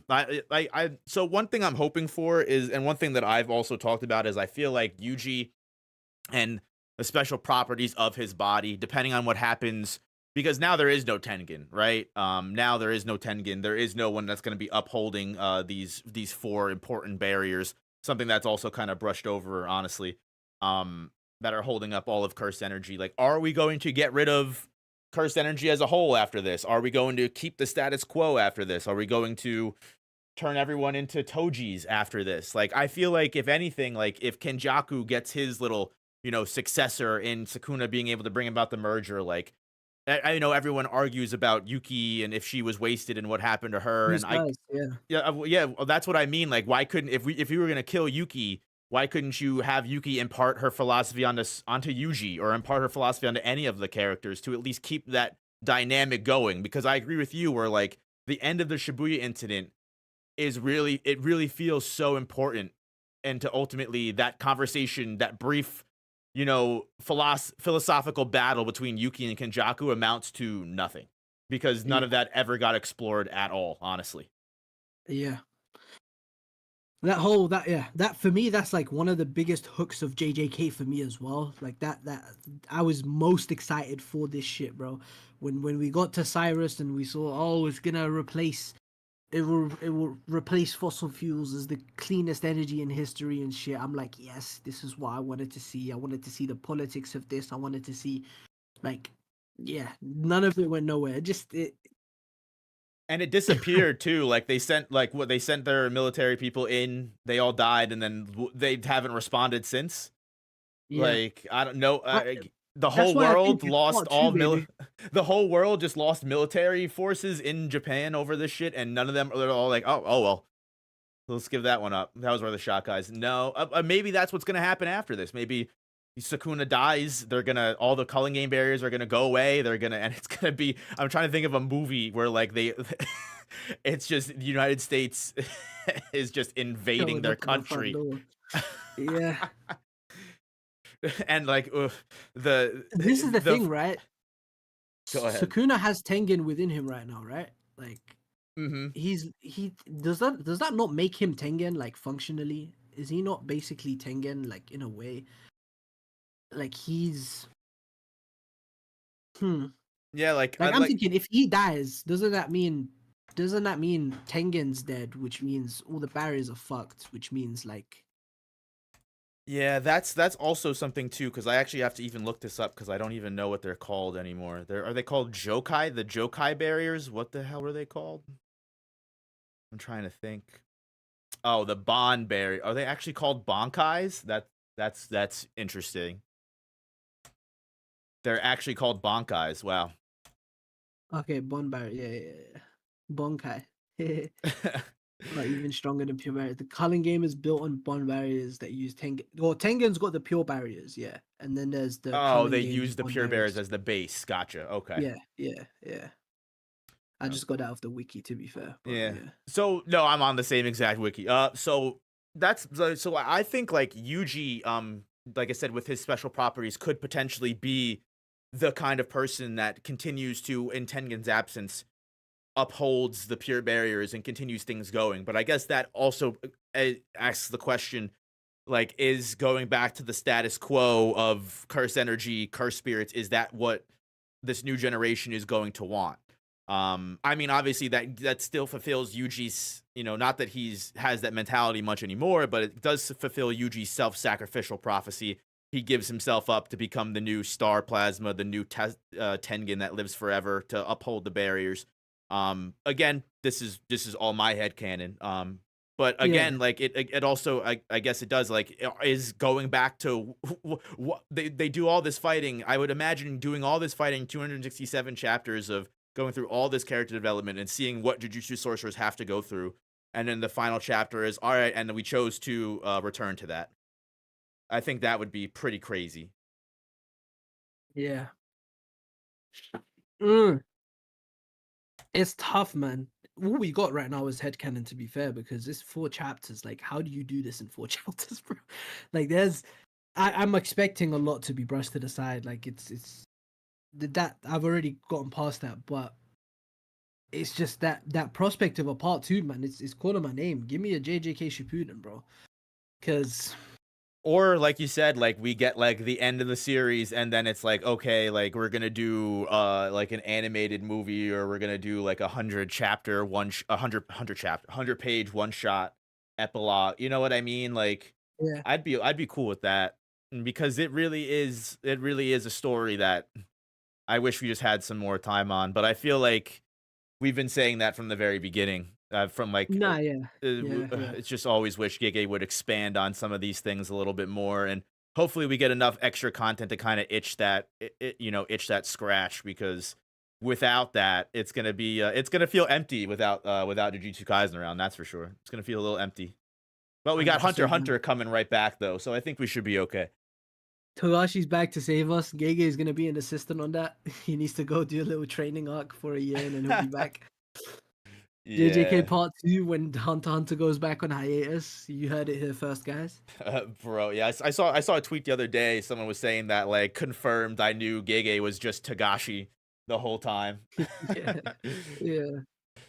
Oh man, but yeah, no, like this chapter was good overall, in my honest opinion. I think even in the poll that I did on my YouTube channel, I think shows that overall most people really enjoyed the chapter. I feel like very often, especially again with these next 4 chapters going on, like we're gonna see it even more. Is just the people that are the most vocal are gonna be the minority for sure. Yeah, I'm looking at it right Yeah. now. 78% enjoyed the chapter. 5% no, but all you'll see everywhere is that 5%.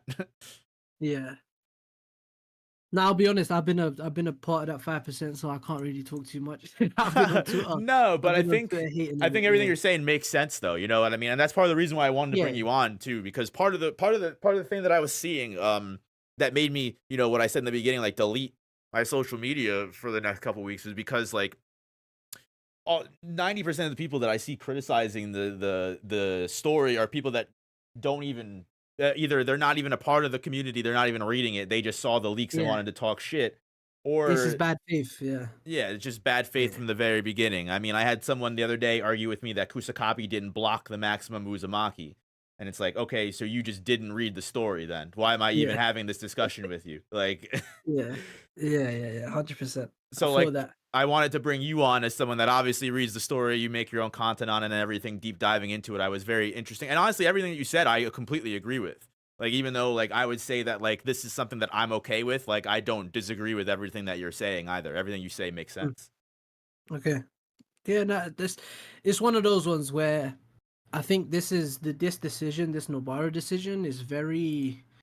It kind of boils down less to the writing, and it's more so what you value in a story or in JJK specifically, right? Hmm. um I think how you react to this, respond to this, kind of says more about you and what you're into the story than the story itself, because like there's some people, right, who don't give a fuck about writing, who are just happy to see their girl back, and there's nothing wrong with that, bro. More power Yeah. to you. Like that's we all read stories for whatever reason. There's a million different reasons to read these stories and follow them weekly. If you're just happy to see Nobara back, I respect it. Like don't let anybody rain on your parade, you know. For me, I'm into JJK for, like, I like to think hard and deep about it. I like to see how all these different mechanics intersect, and how I think Gege is a much more intricate writer than people give them credit for. And for me, this chapter doesn't have much of that. It just feels like feel good shock value kind of thing. Like, oh, it was a big long con basically. He was conning us for ages, and he finally pulled the curtain on it. And I'm not huge on it, but I can see there's a lot here to appreciate. Yeah, Uh, I will say that I do enjoy the idea that all three of the main trio were able to come back in and at least contribute, whether how small or it was overall to the final fight. I think that's really cool, regardless of the criticisms that you could make. And yeah, I think you're right. Like, it all depends on how you feel and what's important to you. You know, and that's also apparent in like I said, like how like this is more, I wouldn't say egregious, that's not the word I would use, but this is more worth criticism to you than like, whereas for me, like I would feel like the Kamutoke thing is much more worth criticism. Like you said, it all yeah, depends and on that what don't your bother me. values are. Yeah, exactly, and that barely bothers me. So it's it all just that's the thing with storytelling, right? It's kind of like a blank canvas, right? It's what it means to you. Like, obviously that, like, there are things that we collectively agree upon. There are things that, we all consider to be good or bad. Like, stuff like a plot hole is just an objective thing, right? Hmm. You can't say that, oh, like, I do think writing is subjective, storytelling is subjective, but something like a plot hole in a story is not, it's not something arguable, right? It's something you can, like, clearly just quantify. It's something measurable. But with something like this chapter, it's not something really, like, there is I wouldn't really call it, like, arse pools are less measurable than a plot hole. A plot hole is just something that, there's a hole in the plot. Like, you can see the hole. Everyone can see that same hole. Whereas with something like an arse pool, it's like, how much of an arse pool is it to you? Is the trade-off worth it? Does it bother you? So it's Hmm. one of those things. Yep. Even plot holes, to be honest, some people don't give a fuck about plot holes, and like, that's valid as well. If a story is to you good enough that you don't care about some inconsistencies in the plot, that more power to you. There's nothing wrong with that. Yeah, 100%, 100%. And like you said, it all comes down to just, are you able to find things in the story that are willing enough to excuse whatever criticisms you may have. Which, yeah, in certain things, like, throughout the entire Shinjuku Showdown, I think you can say that. Like, a lot of the things that Sukuna does, I can definitely understand certain people feeling differently. I feel like a lot of the things that Sukuna does in this are subjective. Like, do you think it's an ass pull for Sukuna to, for in my instance, have Kamutoke, or do you think it's an ass pull for Sukuna to one shot Kashimo, but not one shot, Yuji, right afterwards. I guess like you said, it all Yeah. depends on what your definition of an ass pull is. And that's why you'll see people throwing that word around 24/7, and you'll just be like, what the fuck is this person talking about? And that's just Yeah. because it's just so Yeah. much that their level is so much lower.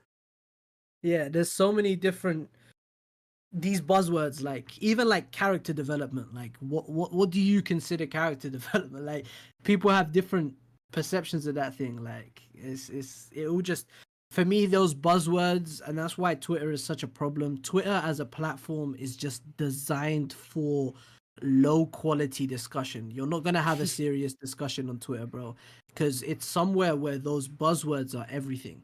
Like people, like you see them posts where they're comparing two series, and it's like world building, characters, themes, fights, and it's like you say which one's better for each story, like with a long list of different metrics. Mm-hmm. It's like, what does that mean though? Because like when you really dig into the conversation, you could talk about one of those metrics for an hour. You could talk about how two different stories approach fights for hours. Like Ronin has an entire series on that. You know what I mean? Like this series versus this series and how they write fights. So it's just, with a chapter like this, I feel like a lot of the discourse has been very reactionary, very surface level, for lack of a better term. And that's why I streamed the chapter. I've tried to discuss as many people. That's why I'm glad to have been on this with you. Thank you for having me on, because I feel like it's something that deserves to, it deserves its dues, right? You should give it a lot of discussion, give it its time, and just see if it works for you. Maybe have your opinion changed as well. Like if I didn't talk to anyone about this chapter, I would think it's a lot worse than I do now. I think it's bad, but I think the Nobara part of the chapter is bad, but I would think it's like the worst thing ever if I didn't talk to people about it. So I'm glad I got to speak to some people about it.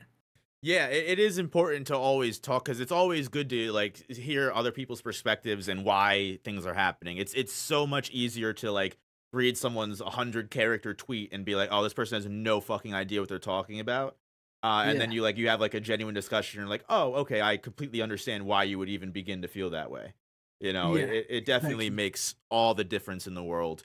And I feel like, yeah, I like I said, these last 4 chapters are just going to be the absolute worst. I feel like with the 5-chapter announcement, people are being 10 times more critical than they normally would be, because now they know the series is on a countdown, and now people's criticisms are, you're spending these last chapters to do this, as opposed to Yeah, just overall enjoying the story for what it is. Now people are weighing the impact of the chapter across how much time is left in the chapter. yeah. And I think, I mean, I think we're very close in age, right? Did you read Bleach Weekly when Thousand Year Blood War was coming out? Yeah, I read from Yeah. 2013 till the end. So So you'll know, it's almost the kind of climate of the community is almost very similar, right? Where it's just it's identical, bro. I hated Bleach for years after it ended. It wasn't until I reread it fully in 2021 that I became this huge Bleach fan, bro. So it's like, yeah, I fully get it. Who knows? Maybe in a few years I'll be looking at this Nobara moment like, yo, you know what? That's peak fiction right there. You never know. yeah. So it is one of those things. But I do think it's important to see. This is the thing with storytelling, right? I feel like you feel first and then you rationalize after.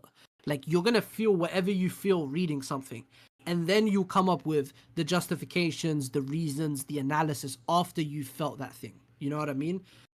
That's just how storytelling works. If you're constantly trying to come up with reasons while reading it, you're not really reading. You're kind of like you're kind of dissecting it. On the first experience, at least, I feel like you should just feel what you feel and then come to your conclusions. especially with the way that Gege writes, where like Yeah, so often, especially in this arc alone, so many people's major criticisms and the reason why they're dropping the series or the reason why Gege doesn't know how to write anymore are almost always answered like in the next chapter yeah, yeah. afterwards. Like with that whole Gege loves Yuta doing that. Gojo thing, like people freaked out, and then the next chapter, 90% of what people were complaining didn't get answered, literally happened in the next chapter. So Yeah, yeah. That's one thing with Gege's writing. With the I after this chapter dropped, I immediately said next chapter could either make this a lot more palatable for me, like it will soften the blow for me, or it could make it 100 times worse. So we'll see.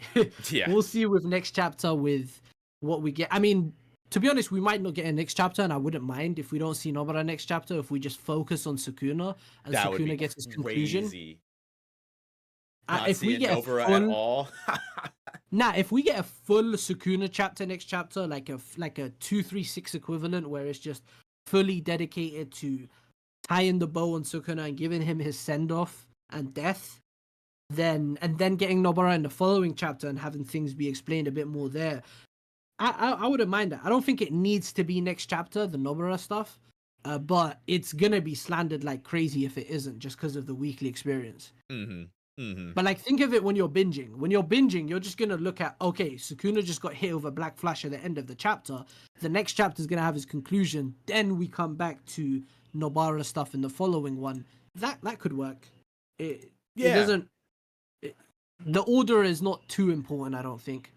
No, and I think that's kind of like circling back to what we were saying in the beginning. I know you have to leave soon, so let me know when you have to go. But like that's kind of like overall, like it's like when Shinjuku Showdown is complete and we're able to view it one to one from the very beginning to the very end. Like, are a lot of these criticisms going to hold up, or are they going to stand still? Are new criticisms going to appear? Are like, and I feel like Bleach and you going through weekly reading Bleach is so validating to me because like I like it's so true where it's like Thousand Year Blood War in the moment you're kind of like what the hell was that? So we got that 6 chapter announcement and then it's over and we're kind of like left like feeling like what the fuck did I just Yeah. invest so much time in? And then Yeah. overall when you look back on it and you're like, you know what, that was kind of cool. You know what, I'm glad Kubo did that. You know what, I'm glad this, and like you can kind of piece things That together. Aizen pull up is peak fucking fiction. Yes, You know what I mean? bro.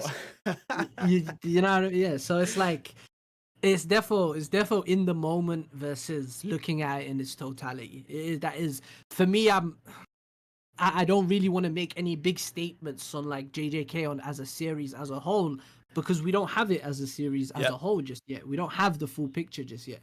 So I can't think full picture until I have that full picture. Like who knows? What if the next few chapters, right, give us some insane like I guess like philosophical theming on like the idea of cursed energy and whatnot and wraps it up without giving us a merger, but in a way where I look back and I'm like, we never needed the merger because this addresses it. Who knows? It sounds fucking impossible, but never say never. We'll know in 4 weeks. I agree. And honestly, like I kind of said with the merger, like I've seen Gege make me care more about characters he's had around for hundreds of chapters in one single chapter. Oh yeah. So 100%. like I if did not care about Utah personally, but 261 made me a huge fan of him. if So there's anyone that could do something crazy like that in 4 chapters, it's him, you know. But again, like you said, I don't want to comment fully on it until it's happened. yeah, And it's almost like I mean, kind of just finishing off what we're saying and then to move on. But like, it's almost like if you've ever listened to an album from a band or an artist you really liked, and it was like an experimental album, and the first time you listen to it, you're like, what is this? This is weird, bro. And then you go Yeah. back and listen to it like after a week or so, and you're like, huh, you know what? Actually, these songs kind of bang. It's like yeah, it's just yeah. it's just I heard that a overall lot. like, you know, it's that hindsight, it's that perspective, and sometimes you're just not in the right mindset for something. I've there's so many stories that I feel like I've experienced when I was younger that I was like, that didn't make any fucking sense to me, that I go back to now and I'm like, holy shit, this is peak fiction. No, I had like a similar thing with Naruto, right? Where I used to think Naruto was a terrible story. And rereading it as a kid, I used to think that. I mean, I was like 12 years old when it ended, though, so I was really young when it ended. So I was impressionable, and I would just kind of follow the popular opinion and shit I'd see online for Neverworld and all that jazz. But like after reading it, reapproaching it as an adult, it just hits different, right? And I think even as something you read as an adult, if you had a slightly different mindset or you were just in the wrong mood, can change the whole game. So yeah, we'll see. Like if for example, I was a bigger Nobara fan, right? Because I don't really care too much for her character. I enjoy her. I think she's got a great personality and whatnot. But like, I'm not too invested in her. I wouldn't have minded if she died and stayed dead. But if I was for some reason a big Nobara fan, I would probably look at this chapter and be happy as fuck and not give a fuck about the issues with the plot. Even if I had those issues with the plot, I probably wouldn't care as much because I would be so happy to have Nobara back. So yeah, it's I respect a lot of the people who just don't give a fuck about how like the writing, for example, and just happy with the chapter to see Nobara again. I've seen a lot of that. But yeah. Yeah, I completely agree. I completely agree. I know you might need to dip out, so I don't wanna hold you or start another conversation up and get us yapping and get you past your time. Yeah, I'll probably need to dip out in like 5 minutes, yeah. Gotcha. But so I think like the perfect way to close out is like I guess what I was saying before is like at the end of the day, we're in the last 4 chapters of Jujutsu Kaisen. I'm much more willing to accept and make excuses for a series when they're in their final couple chapters. Just because again, I understand that you kind of have to at a certain point start trimming the fat and just railroading your story to get to that end point. So Mhm. at the end of the day, I'm okay with it as long as as long as I don't have to make too many more of them, Gege. This was your Yeah. one. I said it happened. Like, you know what? God forbid Gege let one of the fans have their theories come true, you know? He's at What's least allowed to give the people what they want one time. yeah. For a good like closing question, right? For like a good question, what is a non-negotiable for you in these last few chapters? Like, Gojo what's coming something back. you need? Okay, no, okay, that's a good one. I agree with that. On the something that can't happen. What about something that needs to happen? Like, like if I asked you this 40 chapters ago, you probably would have said merger needs to happen before the story hmm ends, or something along those lines, or Kenjaku gets a a really good conclusion or whatever. But what's something now with only 4 chapters left where you think it is non-negotiable? Like, yeah, it has to get this right, or it's gonna be a big problem for you. That's tough to say. Honestly, like it might be a cop out, but I completely agree, and I would say the exact same thing you did at the start of the stream. Like, as long as Gege can make Yuji, Megumi, and Sukuna end reasonably, that's all I need at this point. I really don't need him to do anything else besides finish the current interaction that he's in. I'd Yeah, honestly, I don't care. I really can't think of anything that Gege needs to do other than that. yeah, I'm with you there. I'm with you there. I was just wondering if there was something else I might have been forgetting. Okay, No, yeah, I'm willing to excuse the merger at this point. Everything, yeah. As long as he sticks to landing with the characters that are currently in there right now, I'm fine. yeah. I'm with you on that. I'm with you on that. For me, it's like in terms of importance, I'd say Sukuna Yuji. Those are the two like most important things, and then Megumi slightly to the side. Megumi is also very important. Don't get it twisted. I need him to like have something, but Sukuna and Yuji. Like maybe it's just because I'm way more invested in them two personally. But those two, I need them. I need them to end off well. No, you're probably right. You're probably right. Because I'm with you. I mean, I like I said before, I don't. If Megami doesn't come back, I'm okay with that. But I think Yeah, if Nobara comes back, then Megami probably is going to. I would imagine. yeah. Nah, I do think I do think Megumi's good, but yeah. I Do you just like think next the chapter, for the last very quick question, do you think that was the last blow, or we're gonna get some more hands next chapter? if we get more hands next chapter, I actually will be annoyed. Honestly, if the editor can't be lying to me right now, this needs to be done. Needs to be over. Okay. We need to explore the actual ending of the story. The fight needs to be done. So I would hope that this actually is the last punch. Okay. Unless Valid. Sukuna does like we said, where he like summons the merger on his deathbed. But like, yeah, no, I'm hoping that this is it. Okay. Yeah, I'm kind of with you. Yeah, I'm hoping this is it as well. That's kind of where my issue is though with the Nobara thing, the fact that this is it. But anyways, let's not open that kind of worms again. Exactly. But yeah, we've seen enough hands. You know what I mean? At this point, they're literally Yeah. just throwing arms back and forth. I've seen enough of that. Let's have the One actual thing- character beats happen. Yeah, one thing I'll give Gege, right? Like, what's the main complaints that Naruto and Bleach's ending had? Madara and Yuha were two characters that were considered too strong. Like, how are Yep. they gonna be defeated? But we're here at the end of JJK, and it's like me and you we saw that blow and we think that's enough, right? We think, okay, we're at the end finally. So on that front, in terms of like the power scaling, power spectrum kind of thing, that part has been done well. Like he created this ridiculously powerful antagonist, this insurmountable force, and he gave him the gauntlet of the century, like 45 chapters straight of him throwing hands. And it's believable. I do believe that they defeated Sukuna. Like I've got the no people issues that with say that. he's got plot armor make no sense. This was the right amount of time I think was necessary to kill him. And yeah, I don't think the people that are like Nobara hitting Sukuna's finger is ruining the power scaling of the series. I have no idea what they're talking about. Okay. Yeah. All right then, bro. I think that's it, man. All right, brother, man. Thank you for having me, man. Thank you for coming on. I sincerely appreciate it. Guys, Radman's YouTube channel is in the title and in the description. Go subscribe to him, man. Makes great stuff, not just for JJK, but Hunter x Hunter, Bleach. Check it out. Much love, much love. Thank you very much, man. Thank you for coming on, brother. Be safe. Have a good one. All right, peace. Haha, you guys are stuck with me now. All right, let me kick the music back on now that I'm not worried about the audio getting messed up. What is up? What's going on, guys? How are we doing? Let me go over some of these donos. I'm sorry, it's really hard for me to go through donos when I'm talking with someone, and I don't want to like interrupt them just to start going to the dono, so I do apologize, but I thank you and I love all of you for the support. Thank you so much. Let me read some of these now. Oh, now he asks us how we're doing. Oh, Zoinkies. So thank you, Tiberius, for the gifted membership. Zoinkies, thank you for the 5. I think we'll get a lot of answers from those side novels and character encyclopedia things. Fingers crossed. I fucking hope so.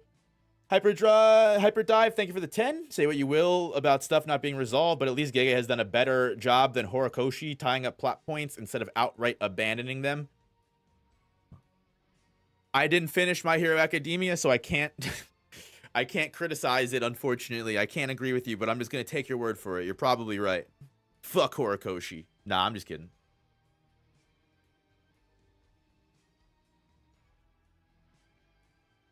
Tiberius, thank you for the 10. Gig had a vision of Toto and Nobara helping at the end and let some things fall to the wayside. Execution isn't great, but it's polarizing and keeps you engaged. My fave thing is when you blocked Mario on Twitter. I have to unblock him. I forgot about that.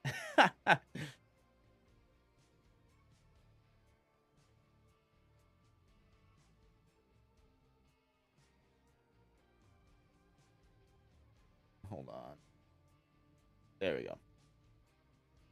All right, I can close this. Restore this. There we go.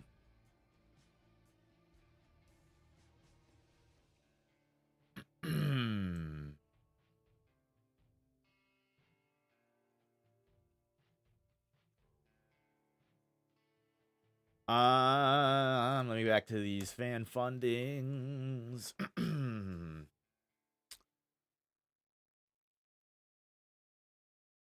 Agreed, no op. Higuruma got done dirty. He's my favorite character in JJK, so it was disappointing how he was handled in this final showdown.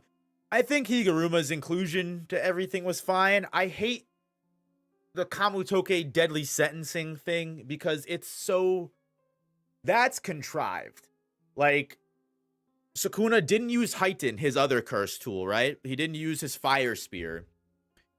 He had, but instead, Orame pulled out of nowhere. So Yorozu died, and created this curse tool that literally existed for Higuruma to steal so confiscation wouldn't steal his dismantle. Like, that's my problem with that. Like, it's just annoying. Like, I'm cool with the whole writing aspect of Higuruma not understanding his curse technique completely. Because we've seen that done before where, you know, you have to kind of, you know, that makes sense. He would have never encountered that before. My problem is that Kamutoke was literally created just for that moment. Like, if Sukuna used Kamutoke or it was a different curse tool, like, I was always hoping that the curse tool that Yorozu made for Sukuna was like another inverted spear of heaven, something that would have let Sukuna beat Limitless. I felt like that would have made so much more sense. Would that still just be another MacGuffin to have Sukuna beat Gojo? I'm sure you could argue that, but I feel like that makes more sense than just listen. Yeah, I feel like that's crazy. I don't mind the execution, but I just feel like Kamutoke was literally a plot device. GK Def Plan, JJK out. Thank you for the dono. Tiberius, thank you for the 5. Chapter 1 cover has angel symbolism and don't trip, guys. I heard Gojo, Kenjaku, Yuki, and Nagi come back in 273. Yeah. Good one. Gungren, thank you for the 5. Replace Meg Kuna and Nob Kuna and have Sukuna say OPP.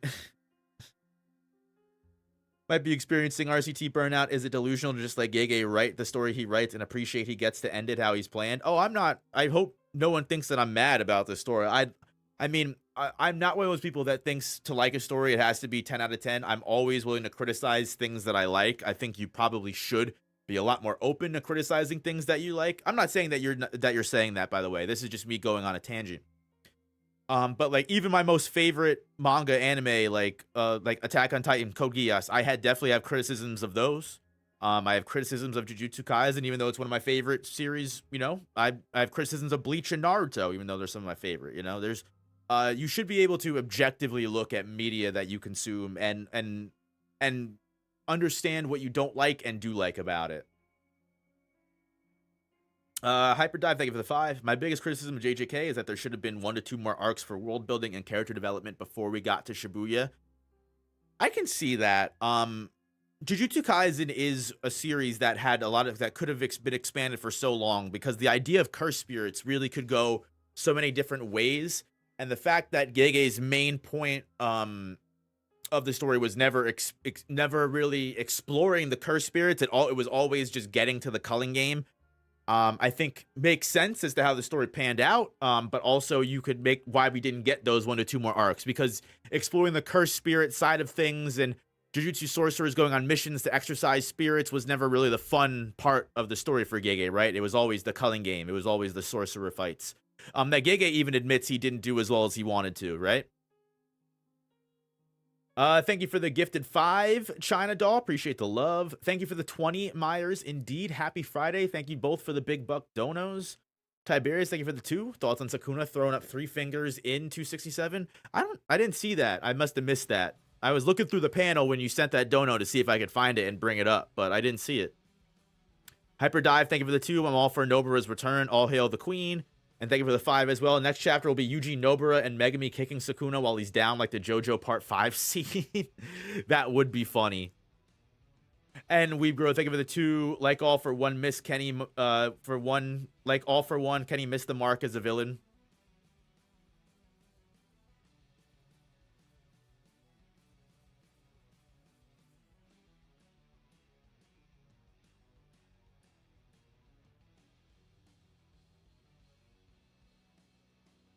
Still haven't done the community post. I was gonna ask you, China Doll, like, please reach out to me. I wanted to make sure I didn't miss if you brought that up to me or not. And I was like, oh no, did I miss that? So no, yeah, definitely show me.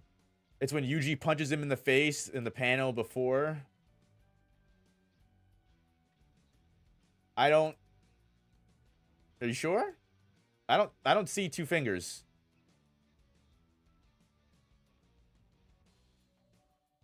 Hold on, I'm pulling it up. We can put it in the computer and enhance. Computer, enhance.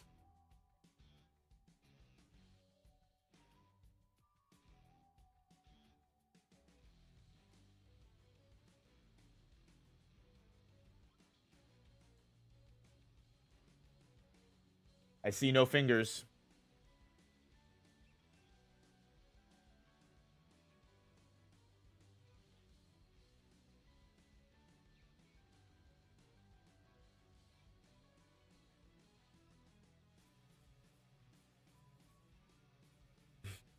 DM'd me on Discord.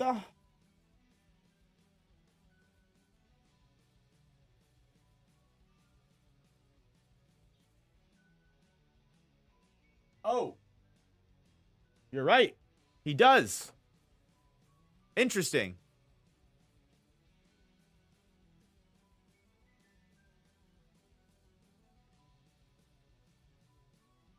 Huh. Bro's literally coughing up fingers like hairballs.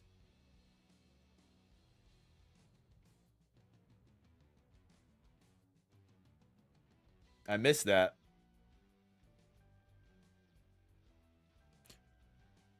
Jesse, I'm sorry, don't hate me.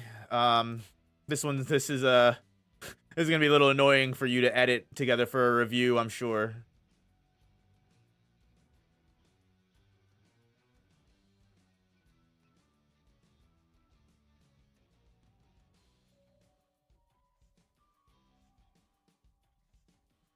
Seeing Sukuna this messed up is pretty satisfying. I'm telling you, that's what I was saying. It was so validating to see him coping like that. He's freaking out.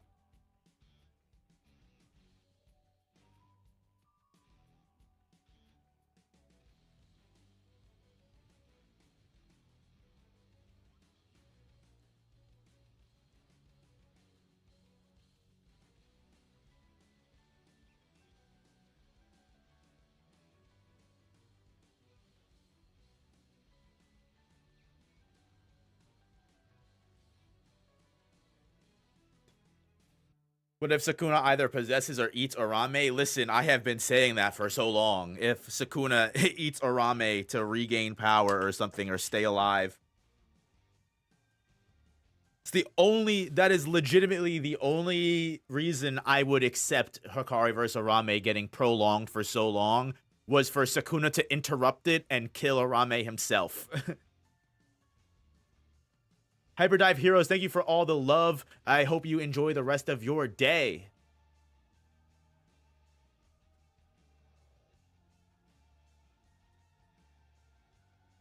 You think Sukuna might have had the copy technique with the reveal of how it works in the last chapter?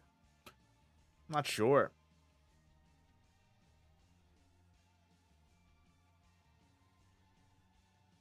Gege could have done Kenny better, honestly, miss. Thank you for the dono, we grew. Yeah, I think as we approach the ending of this story, I think yeah, Kenjaku is probably one of my biggest complaints overall. Kenjaku had a lot of build up and definitely I think had more main villain energy than Sukuna did, in my honest opinion. So that upsets me how Kenjaku went out.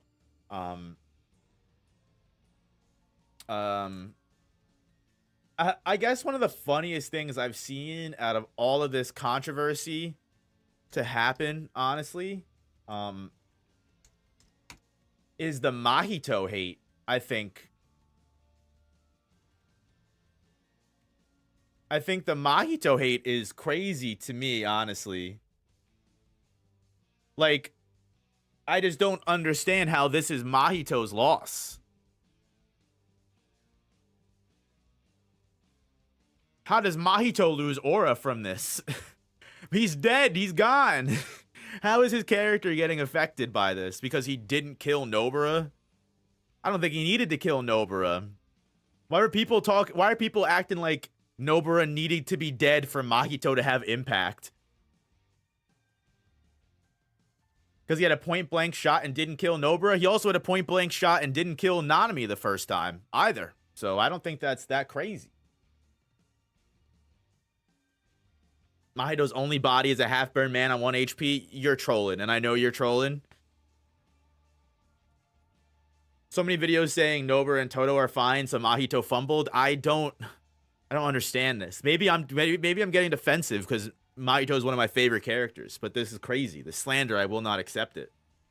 Maybe I've got rose-tinted glasses.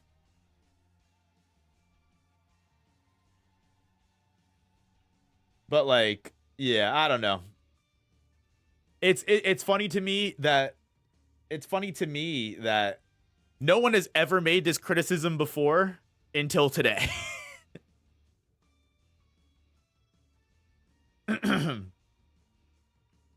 like I think that's what's crazy to me is like you've never heard a single person say that saying that Nobara coming back alive would make Mahito's character have less impact until today. That's what's crazy to me. You know?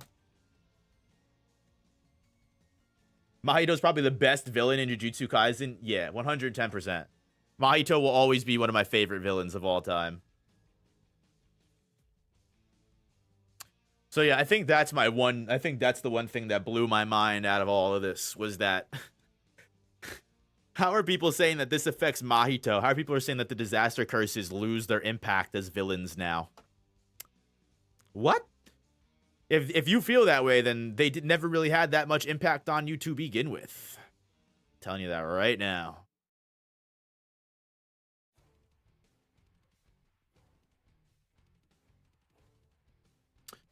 One more thing that I also thought was hysterical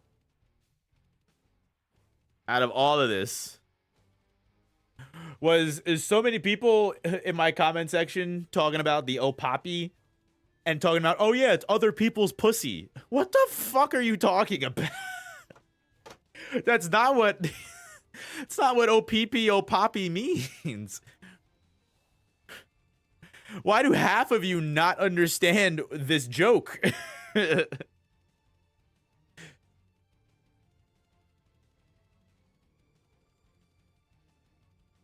We grow, thank you for the $2. Top 3 villains, Sukuna, Mahito, and Naoya. I don't know if I'd put Naoya in top 3 villains of Jujutsu Kaisen. He's up there. I don't know if I'd put him top 3.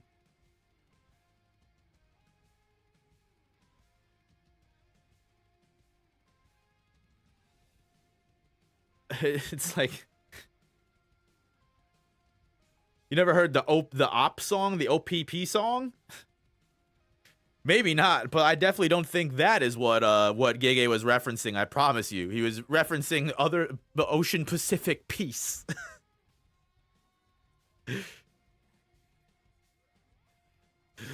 Either way, super funny.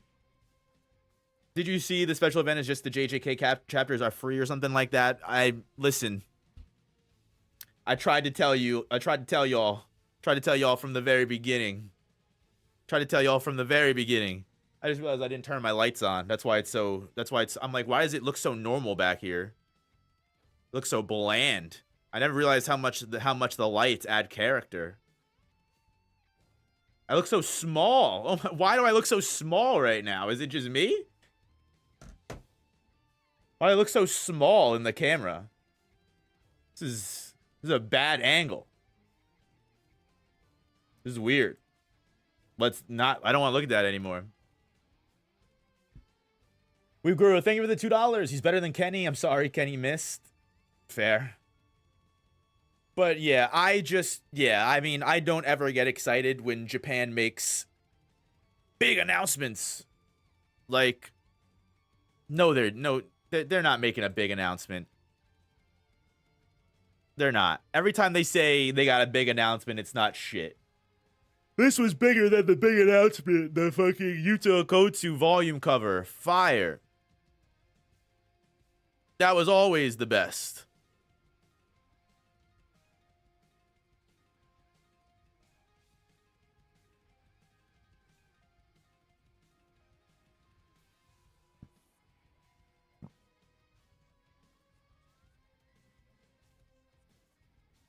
But yeah, I could care less about the JJK chapters being free. I pay for Viz and Shonen Jump as well. And yeah, I knew it was going to be some fraudulent announcement from the beginning. Anytime they're like special project announcement, it's never anything good. Again, I will point you guys to the constant times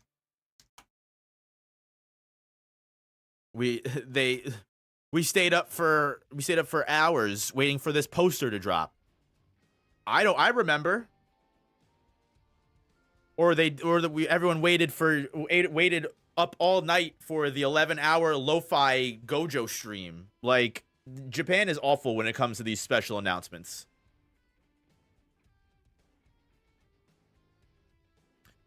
Or, like, if they do, like, some kind of art exhibit or whatever, like, that's Japan only. Which is, like, then, if that's the case, like, the people that are in the West that are complaining, it's like, look, I mean, it's a bad announcement for you. I mean, if you live in Japan, it's a cool announcement.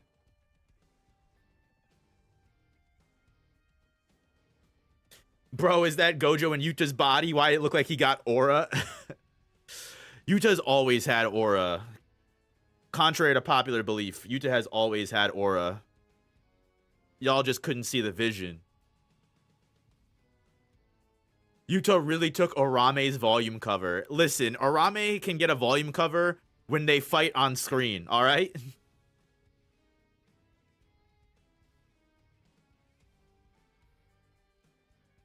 Biggest disappointment for me in all of Jujutsu Kaisen is Orame. That was the real wasted character. Or fucking Masamichi Yaga. Those were the real wasted characters. Let's be honest here. You know what's another plot point that I should have brought up to Radman and see what he really thought about was the panda, the 3-spirit curse that Yaga gave to Gaku Kanji. What the fuck was the point of that? If Nobara isn't revived because of the 3-soul thing, I don't want it. People on TikTok were slandering Haiten. It's never coming up. It's never coming back.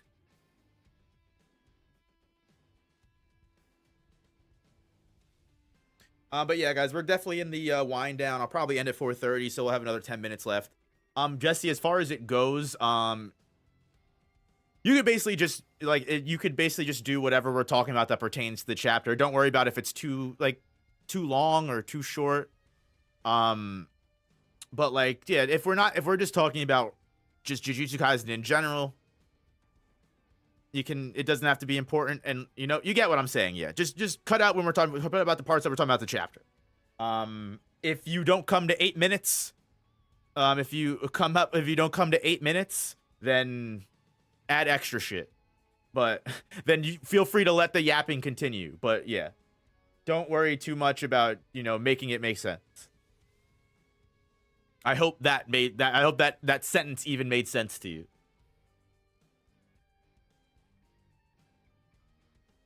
Have to give the stream a rewatch and see what fits for sure. Maybe.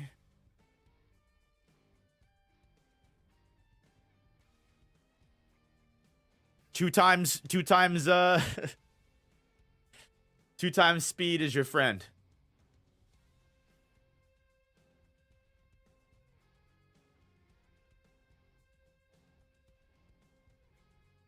Always use 2 times speed. Trooper.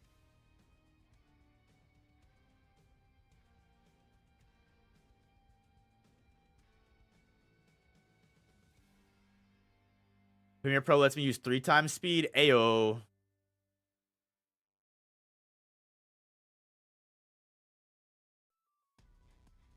The moment Panda's sister had 1 panel of screen time, I knew Gege dropped that plot point. Fair.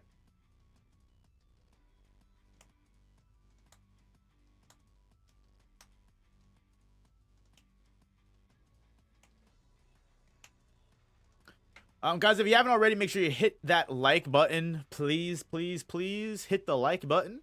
If you haven't already, helps the stream way more than you know.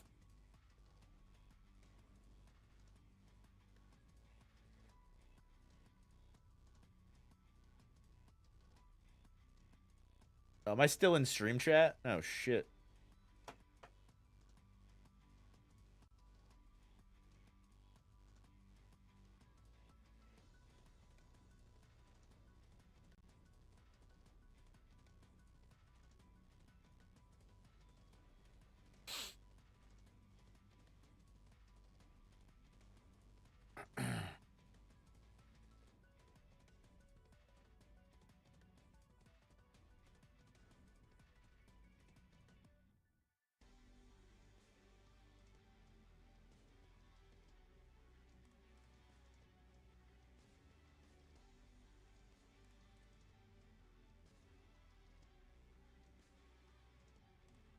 Another 50 minutes is just random shit. Yeah, that's kind of overall what I was saying.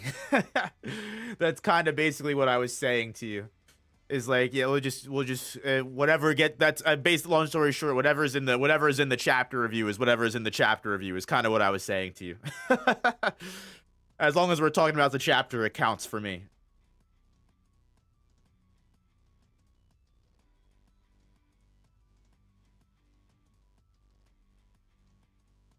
Don't make it a 50-minute video, but yeah, you have the right idea.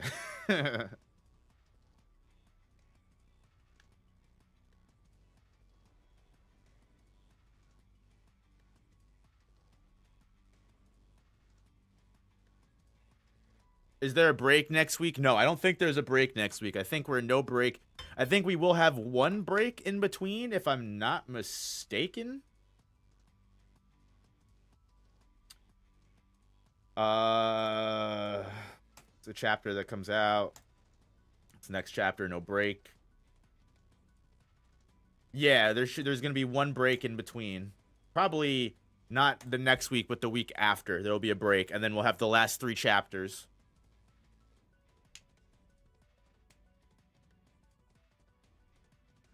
How long did it take you to grow that sick mustache? Not a lot of time at all. That shit be growing quick nowadays.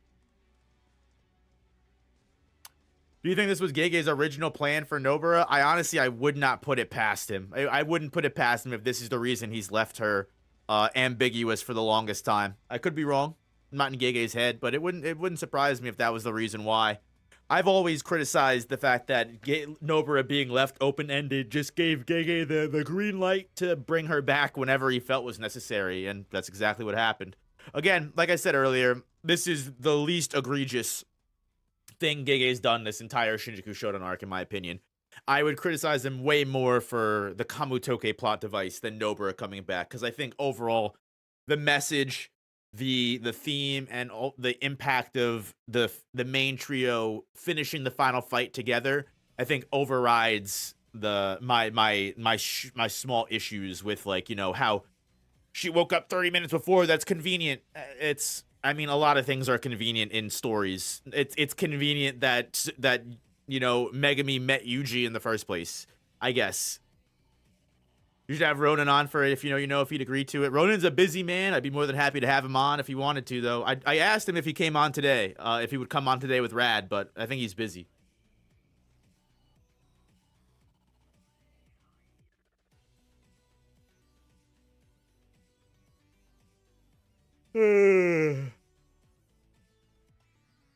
They were coming at Radman hard in the group chat because he wasn't a fan of the Nobara thing. So I asked him if he wanted to come on stream today so we could talk about it. That's literally the only reason why this happened. It was just perfect timing. He was free and we were able to talk.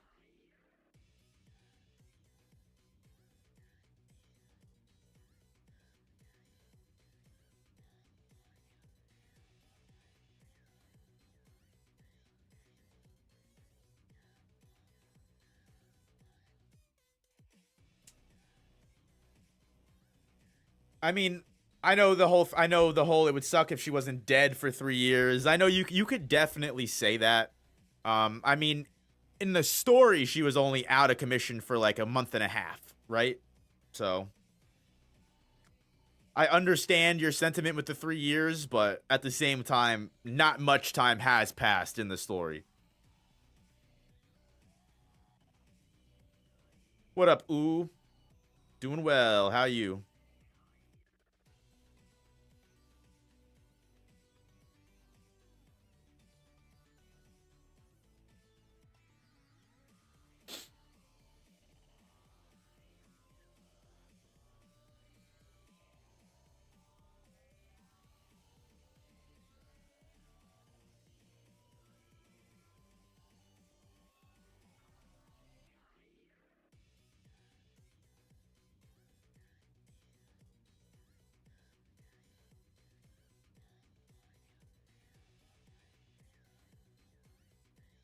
Meh. They could have just used a hammer. Meh. again, I think Nobara coming back is the least of my problems with the final arc. I think of all things to happen, this is the thing that upsets me the least, to be honest with you. I'm completely cool with Nobara coming back 110%.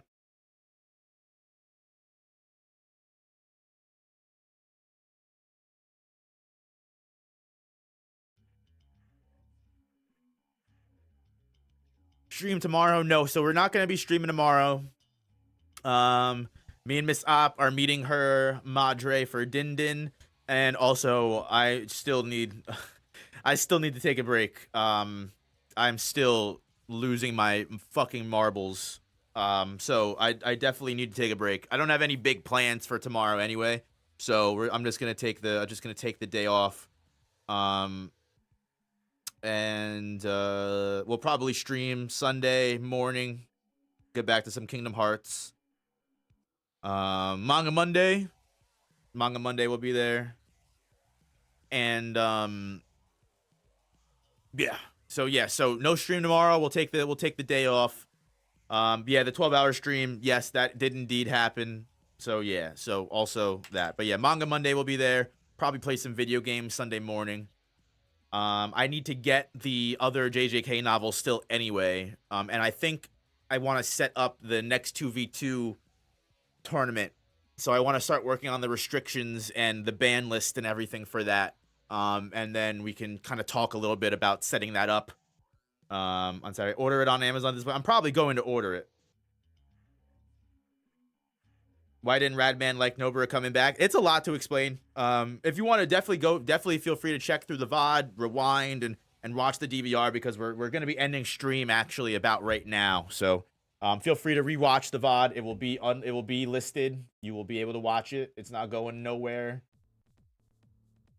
Because honestly, it's like one of the first things that we get into and talk about. So.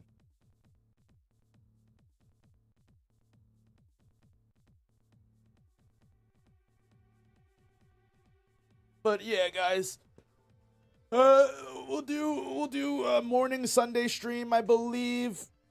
Maybe afternoon stream, but we'll stream Sunday. Maybe not. I don't know. We'll see. Maybe I should take more of a break. I'll let you know on Sunday, but we'll definitely do Manga Monday without a doubt. That's happening for sure. And yeah, we'll be there Wednesday night. Manga Monday's happening. We're finishing the gourmet arc in Tokyo Ghoul, without a doubt.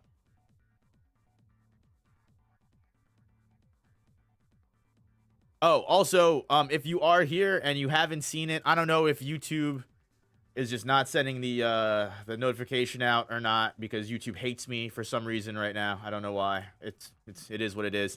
Go check out the new video that I dropped yesterday, if you didn't see it. We ranked every single Yuji fight, and basically it's honestly just an excuse to talk about Suffering build character development and go through every bit of development in Yuji's character. So yeah, that was a lot of fun stream that I did with Tiberius and Quirkless. It was a lot of time to cut everything into a very digestible format. So please go watch that video. I would really appreciate it.